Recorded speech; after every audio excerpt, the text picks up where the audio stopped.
Hello, So everyone. Welcome to today's stream. What? Did you do your sound test? Your audio It is fine. Yeah, it'll be fine. But thank you. Okay. But yeah, today we're going to be doing a review on Last of Us, episode 2. I have with me DancingSean and Horn Hero. And we're just going to be diving into the episode. Stuff that we like, stuff that we don't like. So the first thing is first, I'm going to get kind of like this overview of the episode. This is an episode about, I feel like, building the world and character development. The characters are getting from destination A to destination B. They need to get to the old courthouse. State, courthouse, old state building. And it's their journey on to get to that, which was very similar to the video game. But before all that, they actually started the episode off in Jakarta, Indonesia, which was not in the video game. I'm going to get to see an event that happened prior to the outbreak. You know, this is based in 2003 when the outbreak was about to hit. 2 days before the incident with Joel and his daughter Sarah. All right, so I guess I will dive into it. What did you think, Sean, about the Indonesia scene? I overall I quite liked it. I think it was an interesting setup. It kind of follows the format a little bit of the first episode of starting with a scene of a flashback scene. Yeah. Like and to be clear, it's like the opening of the episode, not like something that someone remembers halfway through, and an extended scene, not like a flash of a memory, but honestly, it was like multiple scenes, Yeah. And this is a good follow-up because in the first episode we heard like background noise, like the news or TV or radio or something was happening in Indonesia. I think they might even specifically said Jakarta. They did. And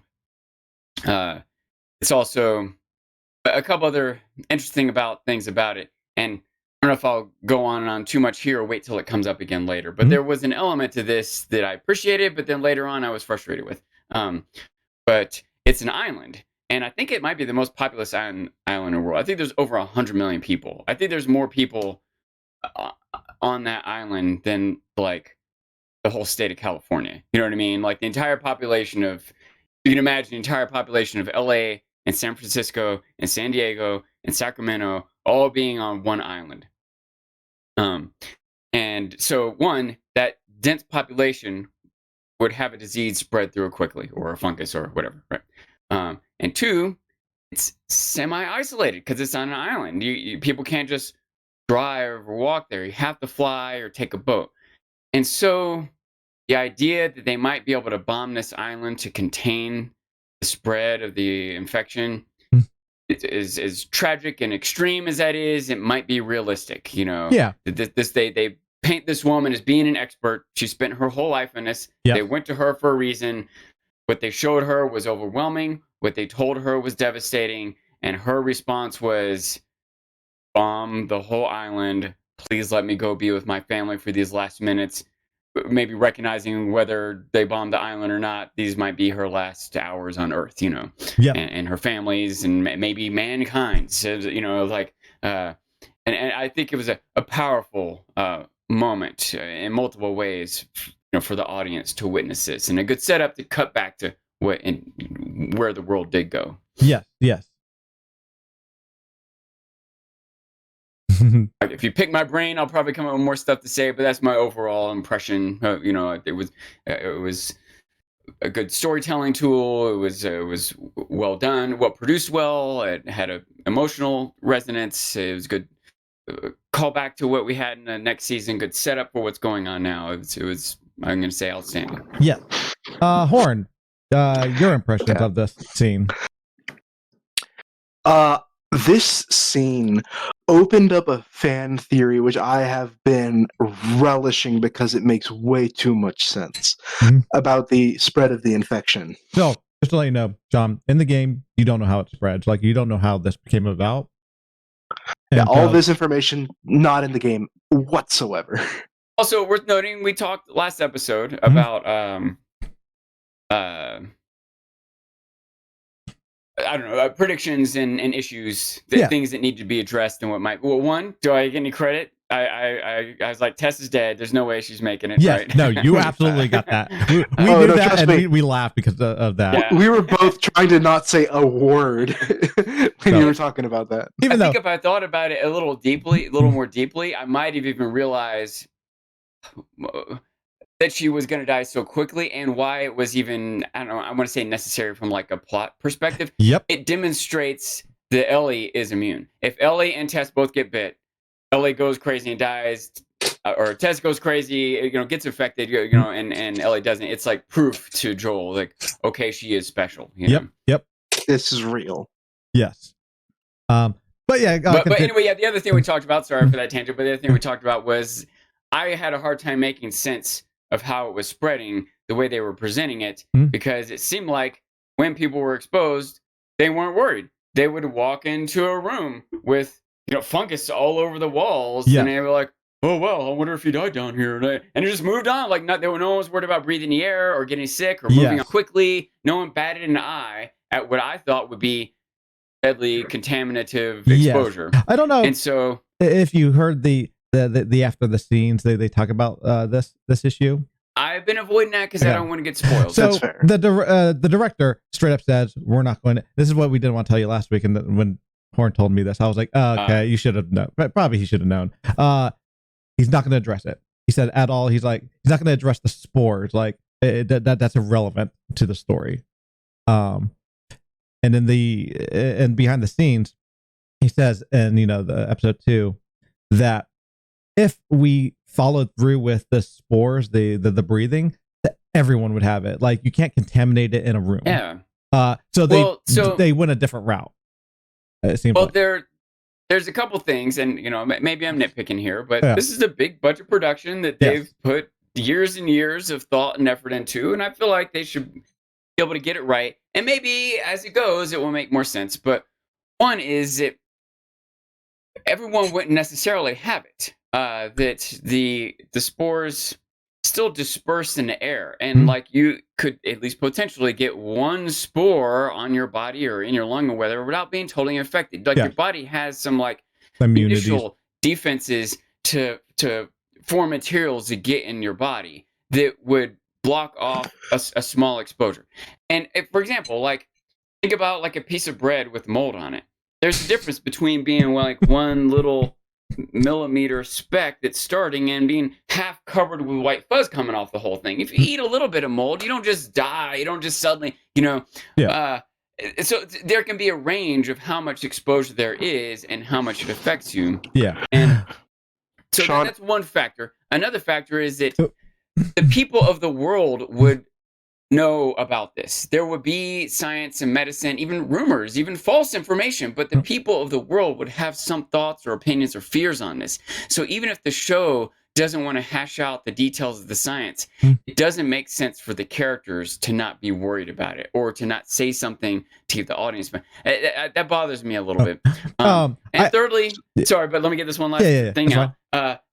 What they seem to be doing, whether they mean to or not, is they're saying it gets spread by being bit. That seems to be what they're presenting to us. Yes. Which I can accept that. I can accept that maybe there's something about how the spores interact with saliva or saliva and blood. There's ways that they can make me buy this. And maybe it's better that they don't try to explain it scientifically because then I'll pick it apart even more. Yeah. But it does bother me that the characters don't have at least some theory or some rumor or some fear I can understand why the showrunners might not want to address it, but it doesn't make sense that the characters in the world don't want to address it. Right. Are you going to say that the theory of what it is? I am just going to go ahead. Dude, Sean, in the game of horseshoe and hand grenades, you just seem to get it right on the mark every time, even with just your analogy of bread. So the fan theory is that the way the infection originally spreads is by flour. Oh, they did even mention that. Yeah.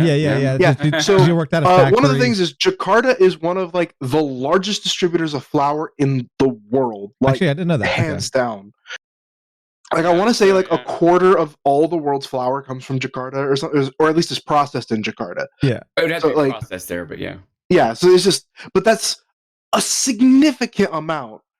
And one of the things that you'd notice that they focused really hard on in the first episode, Joel did not have the pancakes. They didn't have the pancake mix ready. He didn't make the cake, but the neighbor was eating a biscuit. Yep. They were eating biscuits. Yeah, like that girl who was in the wheelchair, like they're pushing biscuits in her mouth or whatever. And then they focused on, where did the contamination start? From flour workers. Yeah. The people that would originally be in. So this is something they can plant the seeds for and decide whether or not to follow up or not. It seems like there's too much evidence to be a total coincidence. Exactly. But maybe the fact that they have said they don't want to address it means they're not sure about it. They don't want to address they don't want to address the spores because the spores was a big thing in the game. But consuming the flour might actually make it so that your body starts producing the cordyceps. Yeah. So it's or that it was in flour that got shipped around the world. Yeah, exactly. But it's just this is a huge fan theory that I was reading, and I'm like, wow, that makes a little too much sense because flour is shipped so fast because it's one of those necessity ingredients that everybody uses, everybody needs, and of course nobody would think about checking for flour to make sure that there's nothing in it. And even if they do, like, it's too late. Everybody uses it, so it makes sense how quickly it would spread throughout almost the whole world. And it also explains why we don't see a lot of bread. Had been in some more root spot in the first place. Like, say it came from the wheat, and the wheat from Ukraine went to Jakarta, and it got turned to flour and shit. But some of that same wheat also went to India and Boston and wherever else, and got turned into flour and other bread products. Yeah. But yeah, definitely interesting. Yeah. Okay. So it's a good food for thought. No pun intended. So yeah, continue. I guess horns.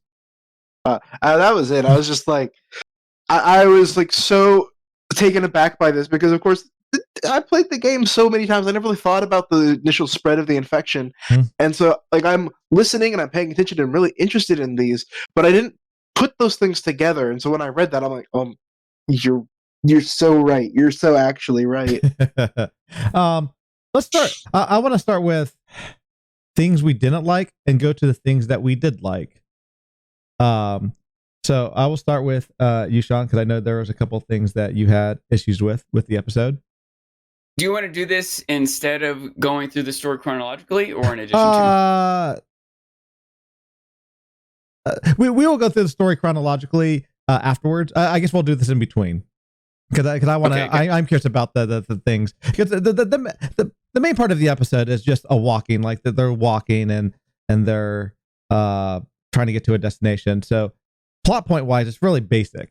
It's more. I feel like there were a couple significant. There were a couple reveals of sorts. Yeah, like the idea that at least some of them are blind and that there's some sort of connection, some network that they can communicate through. Like those were, I don't know, relevant plot points. I guess they actually are, and they're more so than you would maybe even realize. When I rewatched, I was like, oh, I think they're foreshadowing something.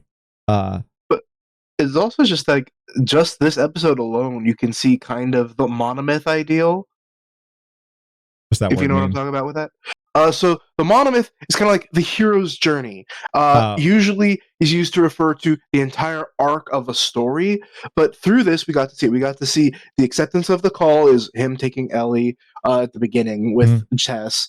They have some struggles, which of course would be like the clickers, and by the way, the zombies things, those are called clickers. The in ones the with the game. flower are their heads split open so they can't see. They're called clickers. They make that clicking sound. So like a subcategory of quote unquote zombies. Yes. Okay. And there are ones where the mushroom has many- bloomed and they can't actually see anymore. Yeah. But so the hero faces challenges, and then it gets to the point where he comes to the rejection of the call. They reject the call to action, and that is the point where he's like, "No, this is over, Tess." And then finally, acceptance of the true acceptance of the call, or reaffirmation of the call, where he takes Ellie and they go on. Like that is the overall kind of monomyth story structure, right, in a single episode, which I thought was really fascinating. Yeah, that the hero's journey is something that, I mean, there's probably a lot of variations and discussions on it or whatever, but there's a guy named Joseph Campbell who was I don't know what to call him, a sociologist. He studied everything. He studied like religion, history, politics, mythology, on and on. And he had this sort of realization that through all the different cultures, through all the different time periods and all the different locations on Earth, that there was a strong parallel to all the stories, mythologies, religions, whatever it was, that you were hitting on some main points, but like, it's usually like, so now I'm not sure how much he got into this, but there are some, I don't know, sexist elements to it, because it's almost always a man, right? Yeah, true. But usually a young man from humble beginnings is thrust into some position. He suddenly has some responsibilities, get to save the world or go on a mission or whatever it is. He usually collects like special items and a party, an entourage, and goes out in the world, faces challenges, overcomes them, returns back home enlightened. And you just see this from like Jesus to Jason and the Argonauts, Alice in Wonderland, Luke Skywalker. It's George Lucas was a student of Joseph Campbell in college, by the way. Just so. So he's more recent. This Joseph Campbell, like he's not like he from was the like 1800s or 60s. 1700s. Yeah, okay. No, he's in like the 1960s. Yeah. Yeah, no. I want to say he might have originally proposed the idea in like the 50s, but like. Yeah, he was a prominent figure in his 60s. So, exactly. But yeah, I'm sure he was probably 50 years already at that point. Was probably working on this. The rest of his life. But anyway, good call. I wasn't thinking about that actively, but when you pointed out, there was definitely, and it's almost the type of thing, and that's kind of what Joseph Campbell was pointing out, that like it's not necessarily this active effort. It's not like the ancient Greeks talked to the Egyptians, talked to the Native Americans, talked to the Celts. They didn't all like agree to do it. It's just a natural thing. It's just a natural way for a story to be told. It addresses the standard human experience or whatever, And so whether or not the writers of this episode were actively trying to model that, they might just end up doing it anyway. But I wouldn't be surprised if they were actively trying to model that. Right. Yeah, sorry, I've had too many classes about this kind of stuff. This is something I should, I guess, point out. If this theory is true about like the bread, like it only is spread by bite. Joel and Tess have been out in this city multiple times.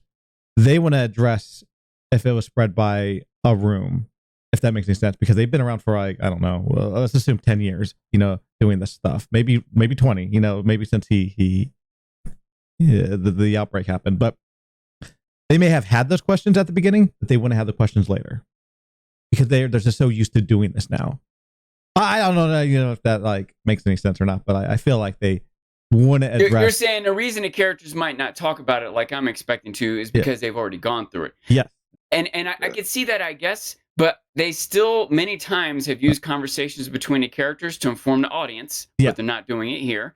And they have also given advice to Ellie about things. She is more naive. She doesn't know everything. That's true. And so they definitely are like the mentors. And so I guess it makes sense that because at first Ellie wasn't with them in that last episode, in episode 1, where they went into that room and that guy was like molded to the wall. Yeah. Ellie wasn't there, so maybe they don't need to talk to each other. But also, to be fair too, even though Ellie is naive, she was brought up in this world, so like everybody went to the school or whatever academy, and so she may know some basics to a degree, how it may spread, You know, I have a really good analogy for this. Think about the internet. You do not have to explain to anyone nowadays that is born into this what the fuck the internet is. Everyone born after 2005 knows what the internet is and how to use it. so. So it's like, It's definitely an interesting thing, whether they should or not, talk about it. But I can see at least, the reasoning maybe. yeah. Like, it'd feel weird if we had a movie in 2023 where they had to explain to somebody what a computer is or what the internet is or how to use it. Well, there's a difference between knowing what it is and knowing the details of how it works. That is true. That's why I was like, my mom knows what the internet is. My niece knows what a computer is. But they went if they were suddenly looking at the electronics inside, or if someone was talking about servers, they were like, what's a server? There would still be pieces of it that they wouldn't understand and might need to. So that's a good analogy, but you could see, and again, I maybe I'm nitpicking a little bit. It's fine. Yeah. But I can't help but through the course of it, I'm looking for consistency. Does that make sense? And I'm finding it with the bites. They're giving me some consistency there, so I'm a little less worried about thinking about the spores and how it might spread like that. But with the bites, it makes me wonder how it spread to so many people so quick. Right. How did so many people get bitten so quick that, like, it seemed like in a week the whole world fell apart, and that seems a little extreme to me that many people could be bit that quick. So a flour contamination or the bread thing, that makes sense. And that would take a while to figure out. Because everybody would be like, what's going on? And then eventually they'd realize, oh, shoot, it's the bread. Even if they did, if like, let's say 1/10 of the population got contaminated, and then that person bites another person, that person bites two more people, obviously. It might be something in conjunction. It's the world's worst pyramid scheme. Not the bread on its own. Because the bread doesn't totally make sense, because we didn't see Tess eating bread. So... Actually, fact, we haven't seen not eating bread, right? We haven't seen that sandwich and didn't share it. We haven't seen almost Ellie's sandwich is the only bread we've seen so far in the series after the outbreak. Yeah, the one person who's immune, but but someone had to produce that bread and give it to her, and someone else probably ate some. Like, they didn't make 2 random slices of bread for her, right? Like, bread back then in 2003. Could be different from the bread now, maybe. It's a weird thing, but maybe they realized maybe some cornmeal bread she's eating, or yeah. And but here's the thing: we have to do a lot of speculating to understand or justify this, and maybe it becomes clear 3 episodes, and that's part of the mystery they're trying to build up. But at this moment, the bread thing's a neat idea. It's got my wheels turning. I think it's set up well, if that's what's going on. And I can see it also, especially with the bites that they're already showing me, I start to be less worried about the spore spreading. But the speed of spread is still unusual to me. Yeah. So, well, also, they kind of showed a little bit with the grandmother. She didn't finish eating. She bit somebody. She was on to the next person. Once she infected somebody, and this was something that they easily showed in the games. Like, an infected person get someone, they bit them, they bit them a little bit, then they were just on to the next person. They weren't waiting to do anything to them. They were just trying to spread it as fast as possible. Also, we have to consider too, this in the course of the show, it's only been like 2 days. It may not have been 2 days. It could have been weeks, and they've been distributing it, and eventually, if the grandma's eating these biscuits or whatever, or the neighbor, sorry, that may not have been her first time. She could be consistently eating it, and eventually, now it hit. It just started spreading like wildfire because it was in them already. If it was been like a week or a month or something like that. They said that she's been going to a hospital in a city. So there's lots of ways for her to expose, and it might have been taking weeks for it to finally get to her. But I will say, Doug, that they showed the grandmother bite one person and quickly go to the next and quickly go to the next. But they also showed in like that, I don't know, the Allie? Chaos and carnage of Oh no. Oh no. No. And there we lost Sean. He must have got infected, damn it. No. All right, well he comes back, which may be like 20 minutes. If his computer actually crashed. Let's talk more about, I guess, this or other things. Yeah, he just texted me saying his computer crashed. power it Well, out let's again. think. Well, let's think a little bit more about this bread theory. Yeah, Just yeah. think it out a little bit. So, bread is super common item. Now, in the suburbs, maybe bread is a little bit less used. In a big city, I can think of people using bread all the time. In Yes. buns, for burgers, or for bread for sandwiches, croutons for salads. Like, bread is used for fucking everything in a big city. Yes. That's true. And also, there's such a cramped lifestyle in the big city. So of course, there would be more people quickly going from person to person. Right. Like, we saw how fast they were running. Like, Joel is a military man, and it was keeping pace with him pretty good. Yeah. Like, it was like an Olympic runner almost. Now, Speeds. I mean, you could argue this is even more realistic than The Walking Dead. Now, The Walking Dead uses the true traditional zombies, but according to Sean, how does it spread so fast? Why didn't someone just stop, the zombies from biting? If people already have it in them.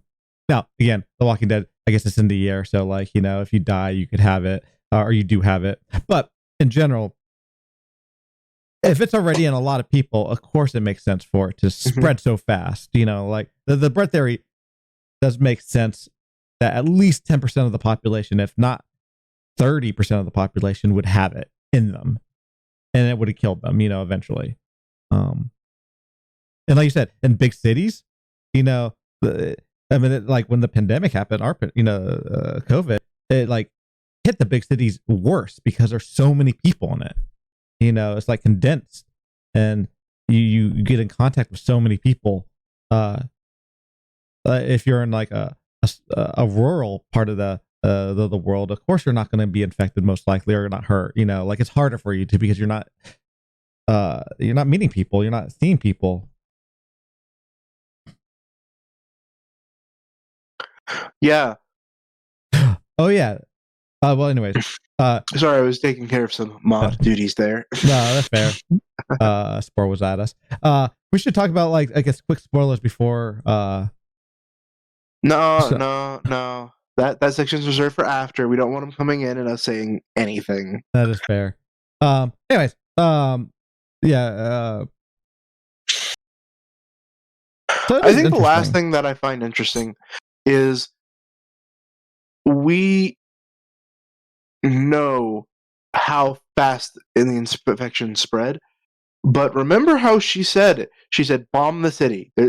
There's literally no hope, and how there are 14 people already within hours of this happening that went missing. Yep. How fast would it be for them to spread?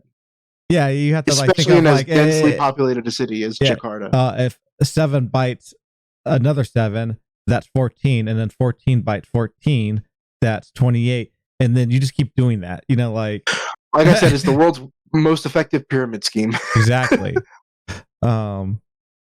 It's terrifying, like, because I just took out that of course, like, bombing can stop it, but if it just takes one of those to escape, and it's but also it explains why the city was so destroyed to shit, was that they actually were bombing the city. And she said, is this where the bombs dropped? I love that, because that, I feel like that was in the game. Buildings don't go into that disarray so fast. Yeah, I that, even though I loved it in the game and all that, I was like, you're right, it's unrealistic. Like, why would a building, unless it was caught on fire, lean and tilt and crash into another building, and then all of a sudden just looked like completely wrecked on top of that. Yeah. But a bomb makes sense. And like I said, I feel like they addressed that they like showed a bomb in the game, but I can't remember. But they did not. Okay. Well, actually, no, they did kind of show some bombs, but like, I don't think those were actual bombs. I think those were just transformers exploding. Okay. But, it could make sense, at least in, whether it's a game, or the series, that, like, of course it was bombed, these cities, Yeah, like they even had the order where they were going to just shoot Sarah and Joel. Mm-hmm. Like, they were literally just going to shoot him. Like, just nope, get out. Yeah. That is true. That's true. Because they don't know what the source of the infection is. Yeah. At the time, they didn't, and it makes sense. So they just see a city or people are going crazy and anybody could be infected. And this is another neat thing, like, yes, they didn't address the wearing a mask now or anything, I guess you could argue or talk about the spores. But when that lady, the doctor, I think her name is Ibu or Iba, she wore a mask. She had like a whole suit because she didn't know what to, how to deal with this. Like, is this contaminated by air? Heck, even the soldiers, as they were leaving the city, still had some protective gear on their face. Yep. So obviously, at the beginning, it seemed like they did treat it as it could be spread by airborne. Well, and again, they had no idea. Exactly. They like actually had no idea. And that's why I think that you could argue that they now know it's not spread by air. It's spread by getting in contact with basically a bite. Yeah, like when they strapped the girl down for infection, they were not afraid of being near her at all.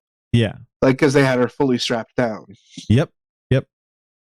That is true. Yeah. If they were scared by Ellie being contaminated, they would actually. I think that was almost trying to tell the audience that, yeah, no, we know they finally figured out that it's not airborne. They know, because in the series, the game, Ellie was just in a room, almost like a padded room or something like that. But she was just in a room. She wasn't chained up or anything. Yeah.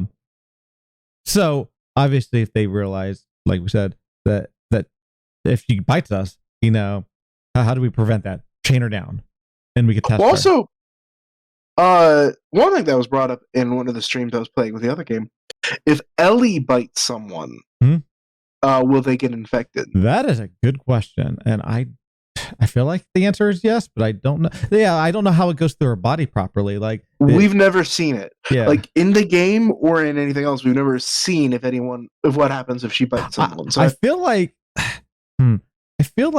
even though she's immune, she doesn't have it in her. Like her body kills it. That's just my guess. So like there's like weird, gross things that are in the actual body. Like I don't think they live in her body. That's my guess. I could be completely wrong. Or it could be that her body is just adapted it and that it's working instead of being a parasite, it works as a symbiote. Yeah, which is obviously something weird about her DNA, but still, like, yeah, it's definitely it is interesting. To know about that. Like how it actually works, because I'm curious if they're going to ever explained in the show, because they never really explained in the games. I felt they're just like, she's immune, and you're like, oh, okay, that's acceptable. Like I didn't have to think. I almost want to go back through the scenes where they were showing off stuff at the beginning of the quarantine zone stuff, and see if they said anything about bread. See if there was anything, like if there was even a sign of just no bread. I'm like, that makes sense. Yeah, like because literally like a sign in the background that says like bread shop is closed or something like that. Like this, like almost like a joke, but like not a joke, but like like we know it's bread. We're showing you plainly in this scene that it is, but you would really have to pay attention to notice this. Yeah, and of course, like I'm sure that if flour was the basis, like bread is easily one of the best things to have as like a resource for surviving. Like bread is so easy to make. You get flour, you can plant the grain and stuff. But what if most of the flour fields are gone? So it's actually really hard to actually get your hands on bread right now. That is also, it is interesting that she ate a sandwich. Like what does that signify? Like is it like that? This type of sandwich is fine.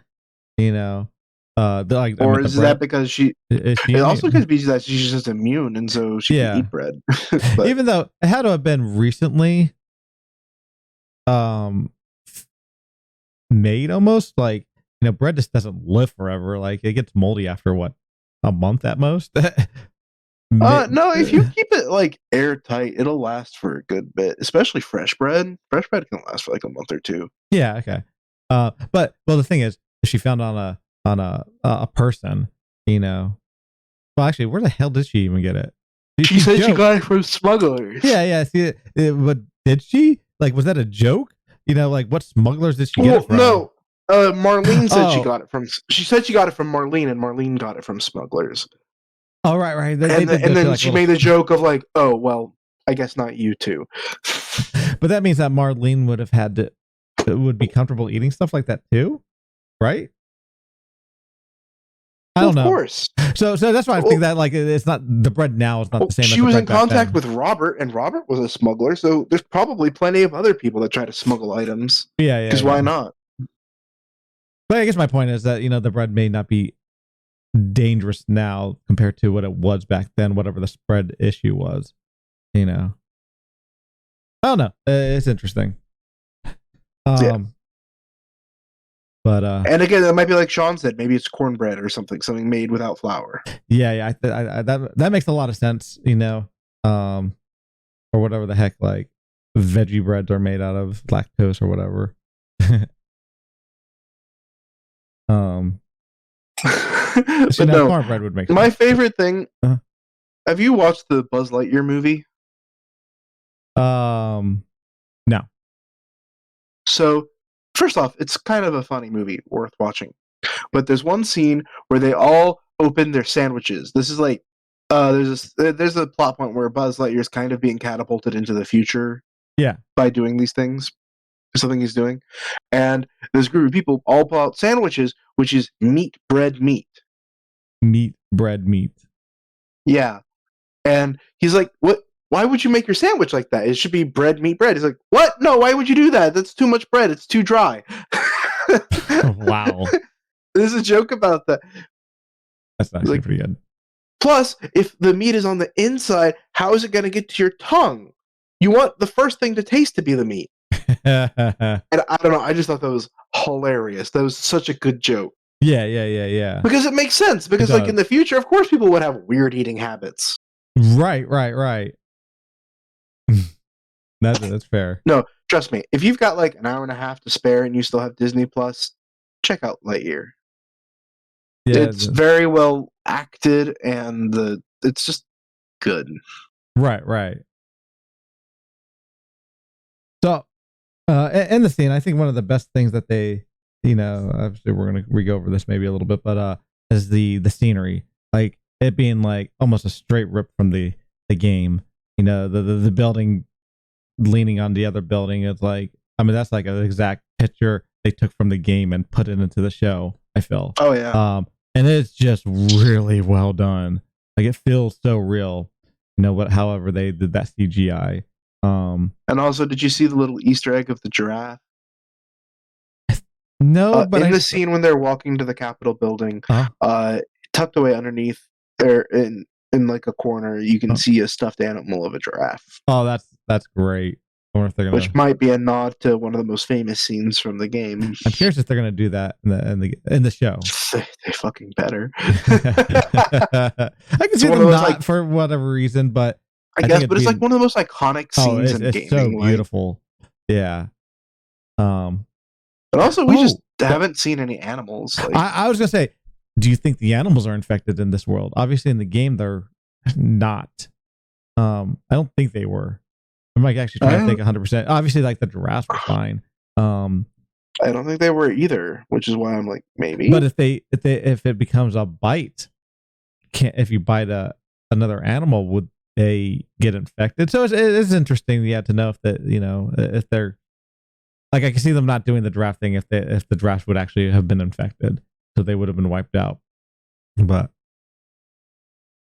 it is, I guess we'll see. The extent of like, is it only human based or is it more? I also feel like they've been kind of making a point that like it was like hard for it to become for humans to get this virus, but eventually it did, because it was like the comparison to ants or something like that. And we're the comparison to ants was just that ants are a lower life form. Exactly. And the fungus doesn't need to attach to us, but funguses only can survive in certain temperature zones. Yes. Like if it gets to above a certain temperature, some fungi can't exist. Right, like our normal. And so he said, so what if the Earth became slightly warmer? And hey, guess what's kind of a problem? Global warming. Right. And so the fungi would have to adapt. And so by being able to become warmer and deal with warmer things. The reason that it couldn't survive the cordyceps from that in fact ants can't affect humans is because they start to die when they start reaching temperatures of like 50 or 60 degrees. Right.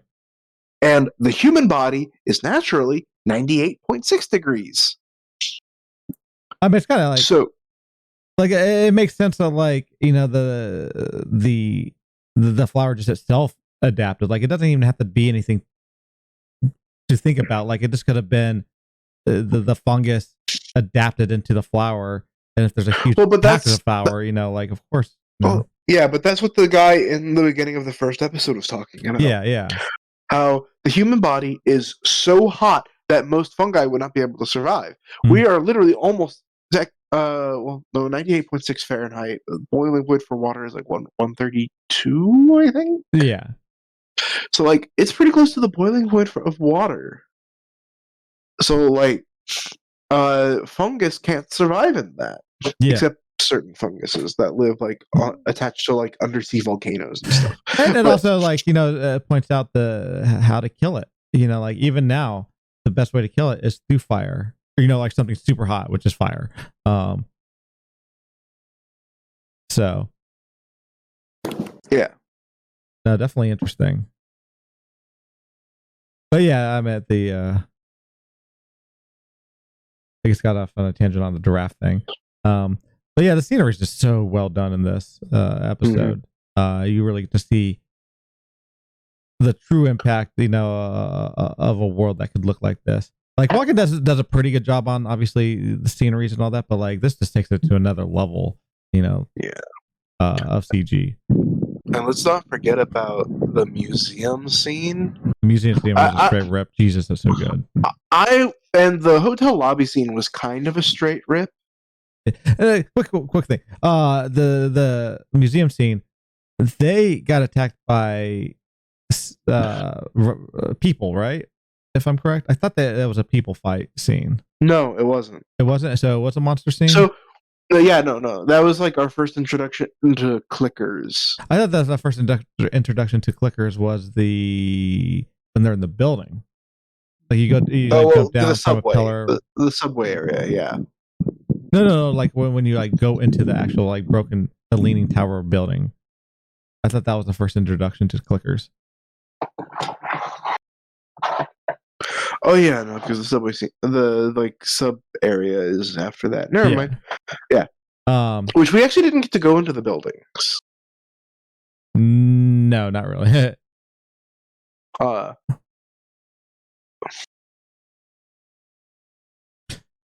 But yeah,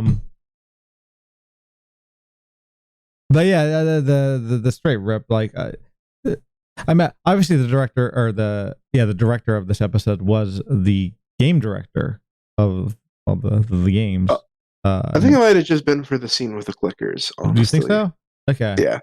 But obviously he had a lot of input, and he knew what just not the people who were watching it for the first time would like, but like the people who play the game would like. So definitely really, really cool.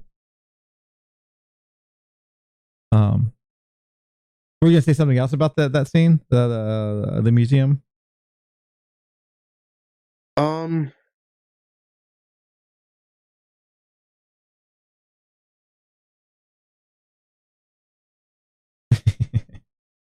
There's a lot of interesting things that happen in the game, especially for the hotel sequence. So I really hope they do go back and do something with that, because that hotel sequence had a lot of good moments, like Ellie saving him from the guy who was choking him out. There's just a lot of good moments in the hotel. Yeah, one of the things I noticed in this in the show is they're keeping minimal to killing so far. Even with like the infected. We haven't run across anybody other than that one soldier guy that they like killed. Like in the game, you've at least killed like a dozen or two people. That's what I was gonna say. The crux of the game plot was kind of like man is the problem. Like the monster exists, but man is the actual problem. Yeah. And so far, it's been a little bit of both. But like they've kind of made the monster be a lot more central. More. Yeah. No, they definitely did. I think they're like almost focusing on the first couple of episodes. The threat really is these monsters that are in this world. But that's fair. But the theme, the threat that you think is the threat, which is these monsters, is really humans. And I think we're going to get to see how humans adapted to these situations more. It's hard to show all this, and because in a game you can have that be a easy show, because you start with having to deal with the zombies for so much of the early game. Yep. And humans being so easy to kill, and then all of a sudden you go against the Fedra soldiers, and it's like, oh, this is actually kind of tough. Yep. But like, they are the reasons that Tess died. Like, sure, Tess got bit, but like the Fedra soldiers are the ones that killed her. Yes, and that's also an option to see her actually go down, versus you kind of like end how in the show ends where you just run away with Ellie and you don't look back. So I love that option in the game. And it is, just a different way of taking the scene. Yeah. Also, like, it's really interesting. My brain just had a huge brain fart. About Tess? No. I have completely spaced. That's fine. It's just, I love the game. The game is great. I love the show. The show's been good so far. Yes. I want to wait till Sean gets back to talk about the one thing that I really did not like from this episode, which we've discussed already a little bit. Yeah. I feel like we're like just waiting. We're like, where is Sean? When Sean gets back, I will let you and him talk a little bit, so that way it's just you two. I'm gonna grab some food. That's fair. It'll take me like 5-6 minutes, but I feel like the best moments, this is like for me, is the dialogue. Like, I mean, obviously the scenery is like really good, but like the relationship between Joel, Tess, and Ellie, actually especially Ellie's responses, I really did enjoy a lot, and how they snuck in little bits of information with their dialogue. I thought they did really, really well. And the reference to the DLC was really nice too. Yes, and I actually have not played that, so I don't know. I mean, obviously, I know a rough estimate of what happened, but like I don't know those details. Hey, streamer, how's it going? Then while we wait. Yeah, no, hold a second. What? The Wheel of Chaos. No, we're not doing the Wheel of Chaos during this. Oh, we're doing the Wheel of Chaos, at least until Sean gets back.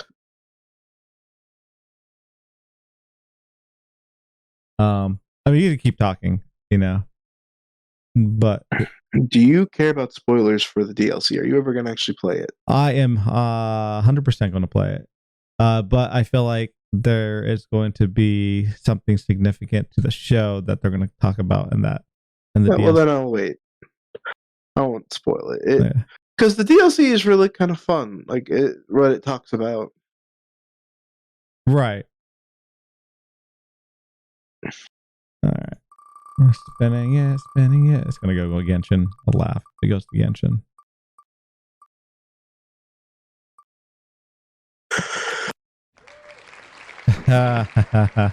By the way, your VTuber avatar is not on, right? My what? Your avatar? What do you mean it's not on? You're just showing a screen of Discord, and then I'm there on the corner. Oh wait, hold on. Let me. Never mind. You are there. Wow. Sorry, you are covered by chat. Wow. Sorry, as a mod, I got to keep track of chat. No, that's fair. It's waifus. Who's your favorite waifu?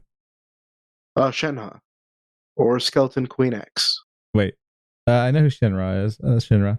Who's Shenhe. Shenhe. Who is Skeleton Waifu X? But skeleton one. She's the girl I've been streaming with a lot lately. Oh, an actual streamer. Hell yeah. Yeah, mine would probably be. She's a flesh tuber. Flesh tuber, Jesus. Kiara's pretty up there. She's a great waifu from Hololive. And okay, somebody said something that I thought was really funny. What? Somebody's like, "Girl, you're the second smartest member of Hololive." She's like, "Oh, thank you." She's like, "Just a pity that everyone else in Hololive is tied for first." Jesus. She must have yelled out like, seriously? She's like, come on, guys, that's mean. That is hilarious. Of course, Hermeline, my fiance, she's a great waifu. True. And I'm having a blank. Who the hell would I think is actually a great waifu? I mean, in like Genshin, I think Barbara's like freaking adorable. But no, we all know your favorite waifu is Kokomi. Oh yeah. She's second waifu. Yalan is really good. Raiden Shogun, Yula, Shenhe, Ganyu. Well, Sean like freaking his computer is not good for it to not come on still. But yeah, so freaking. Who's yours, streamer? Who's your waifu? But yeah, you did not put the Wheel of Chaos on the screen. I did not. That would require a couple things I just didn't feel like doing. Figured it would just be easier just to say it. Normally have it set up. I didn't.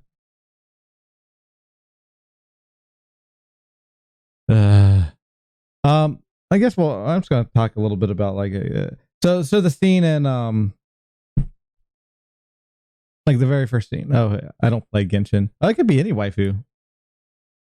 It could be from real life. It could be from Fantasy World anime. It could be from Fantasy World games. It's probably Shogun.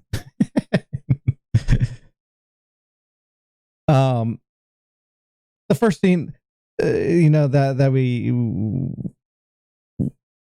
we get like this huge like confrontation with Tess and Joel and Ellie and what they want to do with Ellie.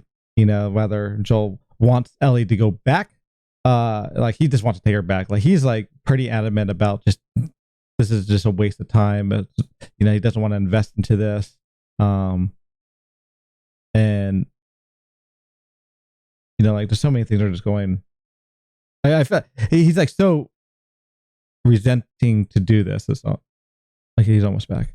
And I loved like this the how they deal with that scene. Because it's not like they're just gonna go. Oh wait, is he back? You guys there? Yeah, we are. I don't. You're coming back. You're coming back. Oh yeah, you're back. I don't understand why it's doing that. I love pixelated, Sean. Hopefully that'll get better. No, it's still fuzzy. It'll catch up. I think it's just like bandwidth trying to catch up to life. So yeah, we're just babbling on. So there's the scene where I don't want to cut you off, but I think I remember what I was saying. Oh, when go I for left. it then. Yes. But you might have gone on from there anyway. Just the idea that there's a little inconsistency that like maybe the elderly lady next door bit one person to the next, but it seemed like the people on the streets, in Texas in that chaotic moment, there was at least one guy just like on the ground sucking blood or whatever. Like he wasn't like jumping from one person to the next or hunting the next person. When he saw someone, he did jump up and go after him. But and maybe in the beginning there was more of that, and later when there's less people around, I don't know. It's a tricky thing. It's still maybe a little bit of a nitpick that I'm having because it also I think you said they showed us like 2 days. But I think I originally said it felt like around a week for the world to fall apart. Yeah. But say it had gone a little slower and took 3 whole weeks. Okay, there's a certain threshold you get to when planes are crashing and political leaders are infected, and military complexes, nuclear, power plants. It only takes a few key people to really send the world into disarray pretty quick. In fact, by the way, that's something I wonder if they'll address is nuclear power plants, because that's something that if those were to fall apart as quickly as the rest of the world did, it would have more devastating effects than even what we're seeing in this show. That is fair. But even though maybe they have precautions in place, maybe those are holdouts. Maybe that, I don't know, in the game, maybe you don't want to spoil me, but maybe that is like a destination that people go to, or that was seized quickly or shut down by the government in the beginning or something. I don't know. But. Right. No, interesting. So we're going over like the basic, like the scene with Joel, Ellie, and Tess, where they're contemplating about getting her back. Bringing her back to the quarantine zone.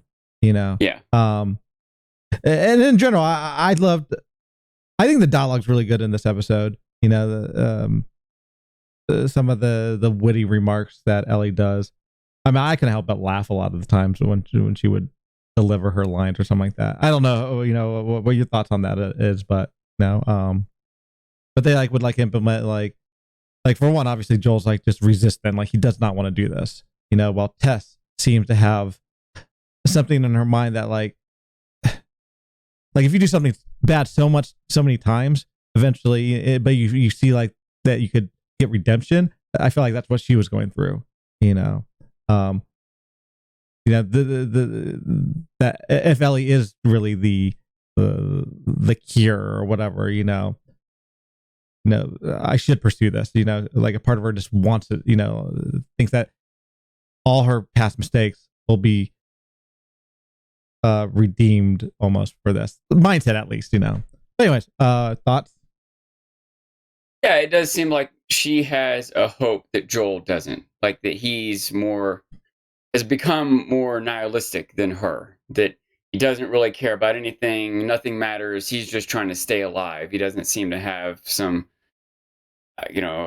dream of saving the world, or even saving his friends, or even saving himself. He's just trying to stay alive.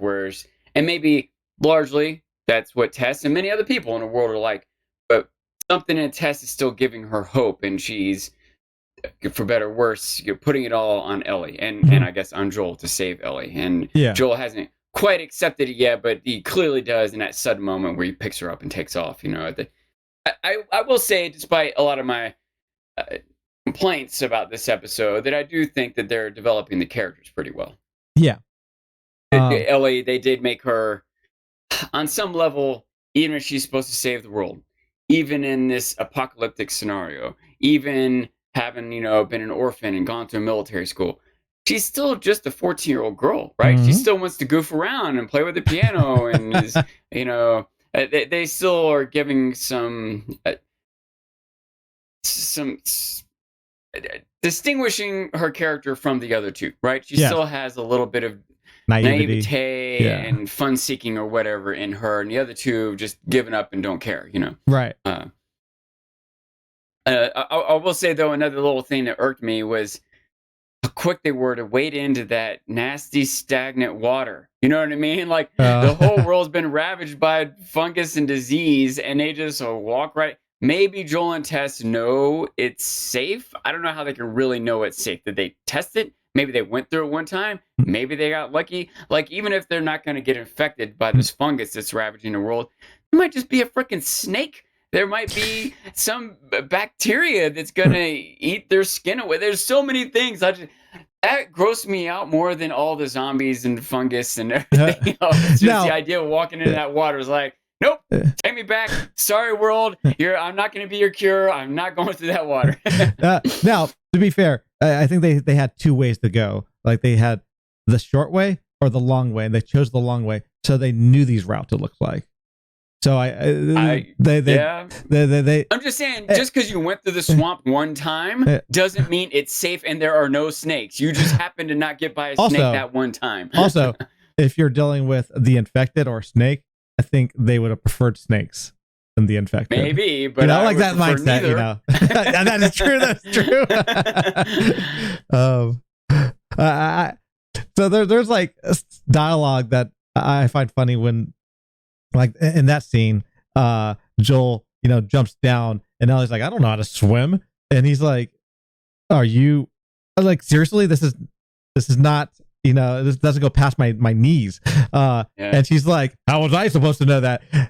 Like little things like that I find like just funny because you just assume certain things, or make that like a kid would assume certain things, but in actuality you're like, yeah, use your common sense. I don't know, just fun writing, I guess.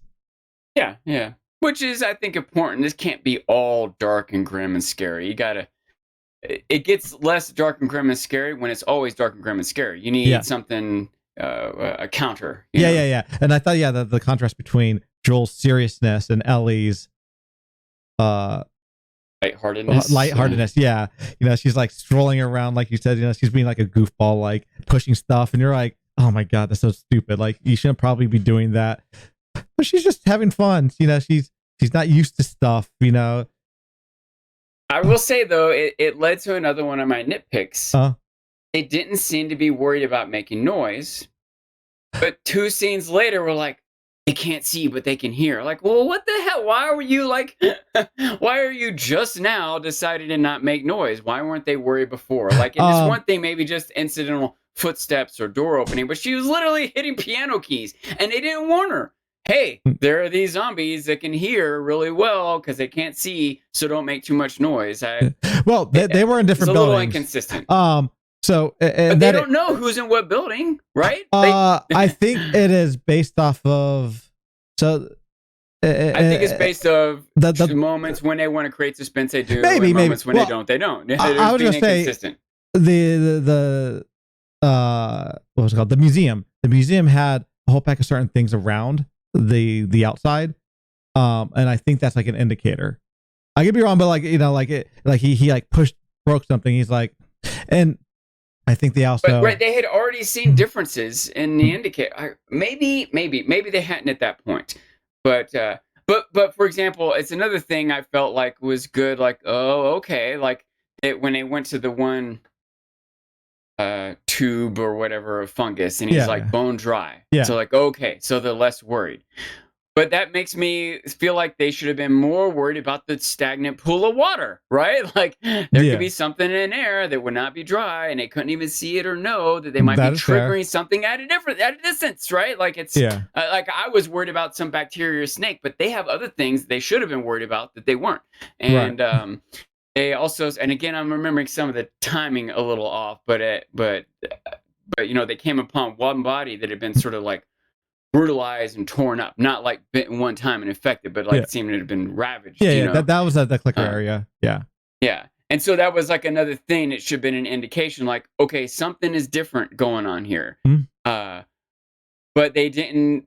So if something's different going on here, then maybe they need to warn Ellie, hey, don't make noise. But they didn't. They did. That was the scene where they warned her, like, be quiet, like, don't be quiet, be silent. Right. After that, he said that, but I feel like they should have had that caution leading up to that point.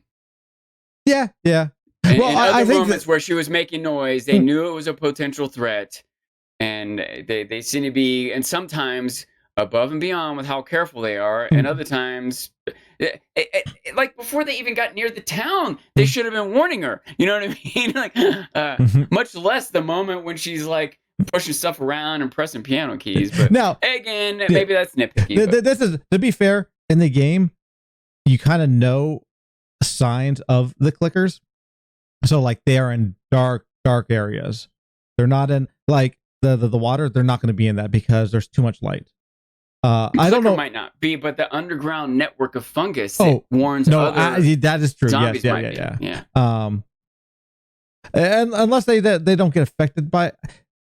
This is something I'm just unaware of, like I don't know how, and they haven't really established it, but like maybe they can't get near water. doesn't make sense because like obviously fungus can get water, but like I wonder if there's like a trail of some sort. There would be something that everyone knew, and they would just there would be canals running through the place. They wouldn't be looking for the dry part; they'd be looking for the wet part. There would be, and by the way, and that's gonna again, I said I had a lot of complaints about this episode, and when I left, you were saying let's talk about what you liked and didn't like, and this is leading into another thing I didn't like. It irked me so much. Why don't they have rocks in their pocket? When they're in that room with zombies that can hear and not see, all you have to do is throw something on the other side of the room. It'll clack against the wall, the zombie goes in that direction, and now you're safe. Or at least safe for a moment, or safe enough to have a running start, or whatever it is. That is something you do in the game. So terribly unprepared. I was about to say, I was like, I feel like that's something you do in the game. But that was like the most annoying, frustrating thing to me. Like, my brain was already kind of processing how much sense it made for that to be a direction that the fungus or the infected would go. It doesn't make evolutionarily. It doesn't make sense, right? Like if one group of zombies can see and one group of zombies can't see, which ones do you think are going to last longer? Which ones are you going to think are going to spread? The clickers. Mutation of the fungus causes a zombie to go blind. There's actually mutation of fungus doesn't. There's actually an explanation for that. Which fungus is going to be more successful evolutionarily? The longer a infected is alive, the more the fungus sprouts in their own body. Yes. So I can see why that would happen, but of all the people that are alive with fungus is sprouting in their body, the ones that have fungus sprouting in their body, popping out their shoulders, would live longer, survive better, spread more than the ones that have fungus popping out of their eyes. But it's harder to kill them. I think it's harder to kill. It's harder to kill a clicker than it is to kill an infected. Like straight, like you saw how long it would be harder to kill an infected if they could see you. That's what makes it harder to kill them, and easier for them to kill you. Yeah, but they just run directly at you. You shoot them in the head, they're dead. There's a lot of them, and that's what makes them dangerous. But the one that has like if you run into like 5 clickers, you probably will just die because you can't. Yeah, you shoot them in the head, doesn't matter.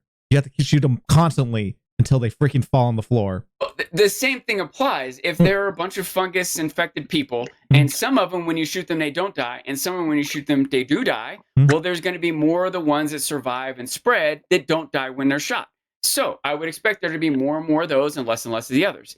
If some of them, when you shoot them, they die, and when you shoot them, they don't die, and they can see, versus some of them, when you shoot them, you see what I mean? There's all these. Yeah. Some of them, if the fungus sprouts out of their feet and they can't walk anymore, okay, those are less of a threat. They won't spread as much. It's just like in the real world. The way evolution works is almost every animal can frickin' see because it works better when you can see. You can find food, you can avoid predators, you can catch prey. It's just evolutionarily, it doesn't make a lot of sense for that to be something a fungus would do to a human in the first place. And if it did it on some random scale of all the different ways the funguses are interacting with billions of people, the ones that it did that to, it seems like would be less likely to survive and thrive and spread more of it. Right. Now, maybe it hasn't been around long enough for evolution to kick in. Maybe these are random exceptions. But they knew that they existed. So however the evolution of the fungus works, Joel and Tess knew they existed and didn't keep rocks in their pot. They had a flashlight. They had guns. They brought food. They had all this preparation they did. But they didn't warn the girl that that she needs to be quiet. And they didn't put rocks in her pocket that they could throw on the other side of the room. To be fair, they also almost warned her. They didn't. That was actually one of the conversations when they were on the highway. Because they were talking about, isn't there these things that blow up? Spores that blow up and all that? Yeah. And then they're like... that's true. Isn't there one with a bat that's like in the night in the bat? So she kind of even knew, it seemed like these are theories. Yeah. But they were going to explain it. Well, they were quiet at first. And then they may have said something, but then something happened. So. And I didn't even... It's also another example, by the way, of how LA doesn't have the full knowledge that these two have. We were talking earlier about how or why they would know or not know or be warned or not about the spreading of the fungus or whatever it is. And we were making an analogy of like, she would know about it as much as she would know, anyone today would know about the internet. Like, okay, well then why didn't she know about the clickers? Because there's stuff she doesn't know everything. There was like that scene where Joel and Ellie are talking, they're waiting for Tess to open up a door, and she asked the question about, how long can they be infected or something along those lines, and he's like, some could be 2 or 3 months, others have been around for 20 years. Yeah. And those are hints, I think, of the different evolutions of these infected. The longer evolutions and permutations might be a better word than evolution. Yeah. So there are things that could happen or that could come. Yeah. Again, like I didn't even mean to go off on that I did. I was pointing out that was in the back of my brain. I was trying to process how much sense it made for this to be a way for the fungus and the zombies to play out.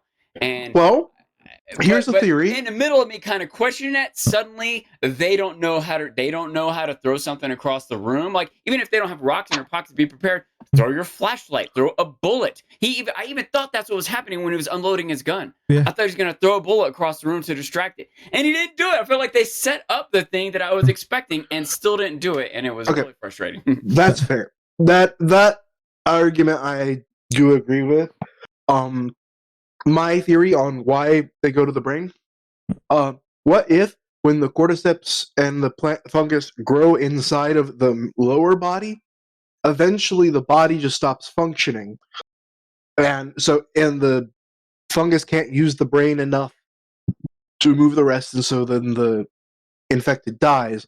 But if the fungus controls the head and is able to sprout that fully, then it's able to control more of the body and live longer. I always thought so control the head, but come out through the nose and the ears, not through the eyes. Well, the brain makes sense that it would be centered in the brain, but it doesn't make sense that it would deprive itself of vision. Well, that's what I'm saying. The thing is, also, you have to consider that this fungus doesn't think about stuff like in general, like a fungus or a virus or something. It doesn't? Because it seems to think about spreading. It seems to think about connecting to other zombies. It seems to have some active intent and awareness. And again, it might all just be chemical reactions. That's what I meant. Yeah, that's processes of DNA or RNA. It might not be an active decision. But what I'm saying is, just like in natural evolution, things that happen one way that work better than things that happen another way, even if no one's deciding. Like animals, dinosaurs, viruses don't decide to evolve. It's just that when there are differences in organisms, the differences that work better spread more. They are more likely to get food and reproduce than the ones that don't. And so the funguses, that maybe it's just the nature of the fungus is to sprout in the brain because that's where the control center is. You don't want to disrupt the muscular system or whatever else. And when that happens, sometimes the fungus bulges out through the eyes. Sometimes it bulges out through the ears, sometimes the nose, sometimes the back of the head. So of all those different ways the fungus might spread and bulge out through the head. All the ones that bulge out through the eyes probably die pretty quick because they can't find food anymore. All the ones that bulge out through the back of the head, they can still see and hear and run and find food. And so those will be the ones that spread around and bite more people and spread more of their fungus. Yeah. And the ones that can't see and find food are the ones that starve to death and lay on the ground and don't bite more people and spread more fungus. Also, and so you would end up with more and more of the ones that can see, less and less the ones that can't see. Now, that might still be the case. There might not be many that can't see. I was going to say, but they're still out there. They're still a threat. But they knew they were out there, knew they were a threat, and weren't prepared for them and didn't know how to deal with it. So, to also be fair, you could know about them. You could have even dealt with them. Doesn't mean you know how to perfectly deal with them. But I don't think I immediately thought throw something across the room. Even if I haven't dealt with any of them in any way. Even if you did throw something in the room, it just takes one screw up and you're dead. You throw something in the room up a bunch of times anyway. You'd rather screw up with a distraction than screw up with like, I hope he doesn't hear my breathing. Right? It's true that one screw up means you're dead. But that isn't a reason to not try harder or be smarter. Right? I'm trying to think because like in the game. Obviously this was like a thing in the game. I still remember getting killed multiple times thinking I outsmarted them doing something like that. Yeah. And so after dying multiple times thinking you outsmarted them, did you decide to not try to outsmart them anymore? I tried just to be quiet. Or were you more careful about it? No, I was just quiet. I didn't throw anything. I didn't do anything. I snuck exactly what Joel did. Because that is the safest way. It didn't work. Tess got bit. The girl got bit. That is true. Like, that is true. They tried to sneak. They tried to be quiet, and it failed. But the thing is, they're not perfect. They're not in a perfect simulated. They're not perfect, but they are experienced. They're making me want to believe. Oh yeah, they've been through this before. They have experience. They know what they're doing. Ellie needs to listen, or they're the ones again. Okay. So show me the effects of their experience. Right. Let me see him, instead of firing his gun, which makes more noise and draws more attention to his location. Instead, he unloads his gun and throws a bullet across the room to distract. Oh, wait, no, he didn't do that. Why didn't he do that? I don't understand. I thought he was the experienced one. He's gone through this before. How did I figure that out and he didn't? Right. It really, and it bothers me extra because I don't even think it takes away from the plot. Even if they do that, she could still get bit. They can still make a mistake. They could have been, and there were 2 or 3 of them in a room. There could have been 5 or 6. They could have been in the next room. There's all these other ways. They still could have got where they needed to get plot-wise, but still made me believe what they had built up, which is these characters are resourceful and experienced. This is an example of why this is potentially a bad idea, and this is why it bit me in the ass a couple of times in the game. I do that, I get my partner killed. Because he has no clue where the other 2 are. Let me just throw it over there. Oh, fuck. I just threw it right at them. There's all kinds of reasons why it might not work to do this, but what they did do also didn't work. If for the sake of the plot, it gets their partner bit. Hey, the partner got bit anyway. They at least could have had, if at some point he told her, he's like, hey, if we run up against clickers, put some rocks in your pocket so you can throw them. What are you talking about? Well, they can hear, but they can't see, so you can distract them. Okay, cool. So now when we get to this moment, we see their experience and resourcefulness and planning ahead pay off. But despite that, the clickers are so dangerous, they still bit Tess. Right. That you see what I'm saying? Like, how is it worse to write it that way? Right. No, it's fair. Like I said, I'm just arguing. You're trying to justify it, but I think I can counter every one of your justifications. That's fair. I thought about this a lot. I laid in bed at night, stressed out over this. Probably because the reason I'm so stressed out is because they're doing so well in so many other ways. Yeah. So when they mess this up, I'm like, oh man, how'd you, of all the things that you're doing all this other stuff so well, how'd you mess this up? So right. Horn? Yeah. Thoughts? So I don't disagree with Sean. There are a lot of things that they could have done to make the scene more interesting. And not interesting, sorry, but like make more sense. Like, okay, they only do sound. Even interesting, because what I'm suggesting is that they make Joel and Tess seem more experienced. So, you know, they're demonstrating to us in certain ways that they know the ropes. Yeah. Hey, like, one more and he stepped on glass, which would attracted them, and I was like, bruh. Yeah. That's such a rookie mistake. It is, but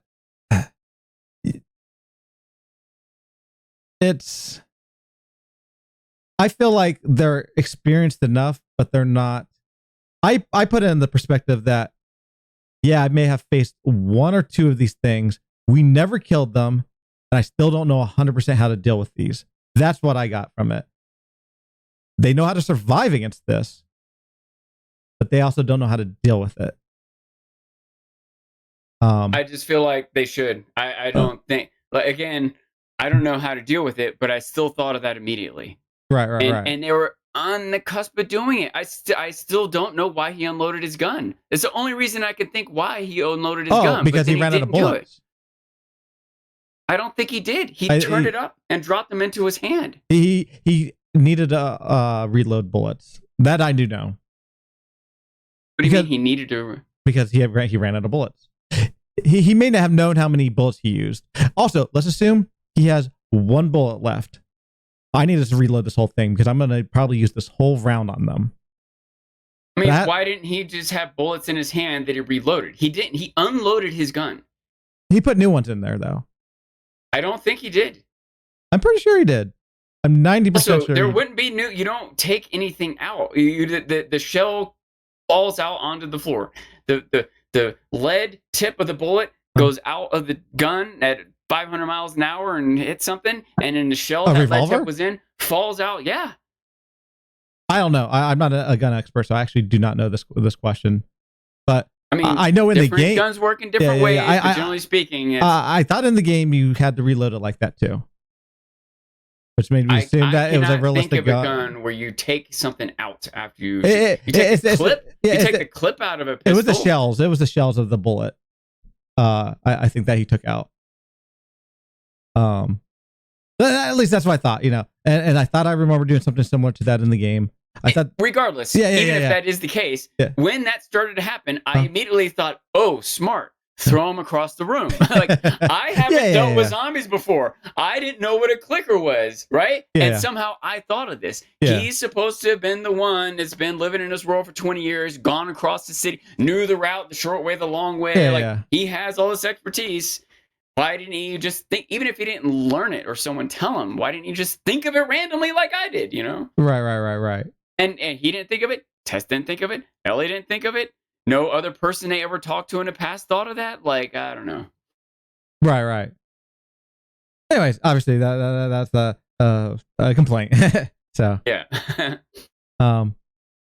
I liked how, I mean, you wouldn't know this, but that is the exact rip from the game that the area that they used, the museum scene where they fought the clickers, the board falling from the back, like when they enter the door, or, through the door, and it, like the background collapsed and they got stuck. So that happens in games because it's like a way of pushing you forward for you, and you can't go back. Yeah. Whether it's realistic or not. I was like, okay, this is based on a video game for sure. Yeah. Exactly.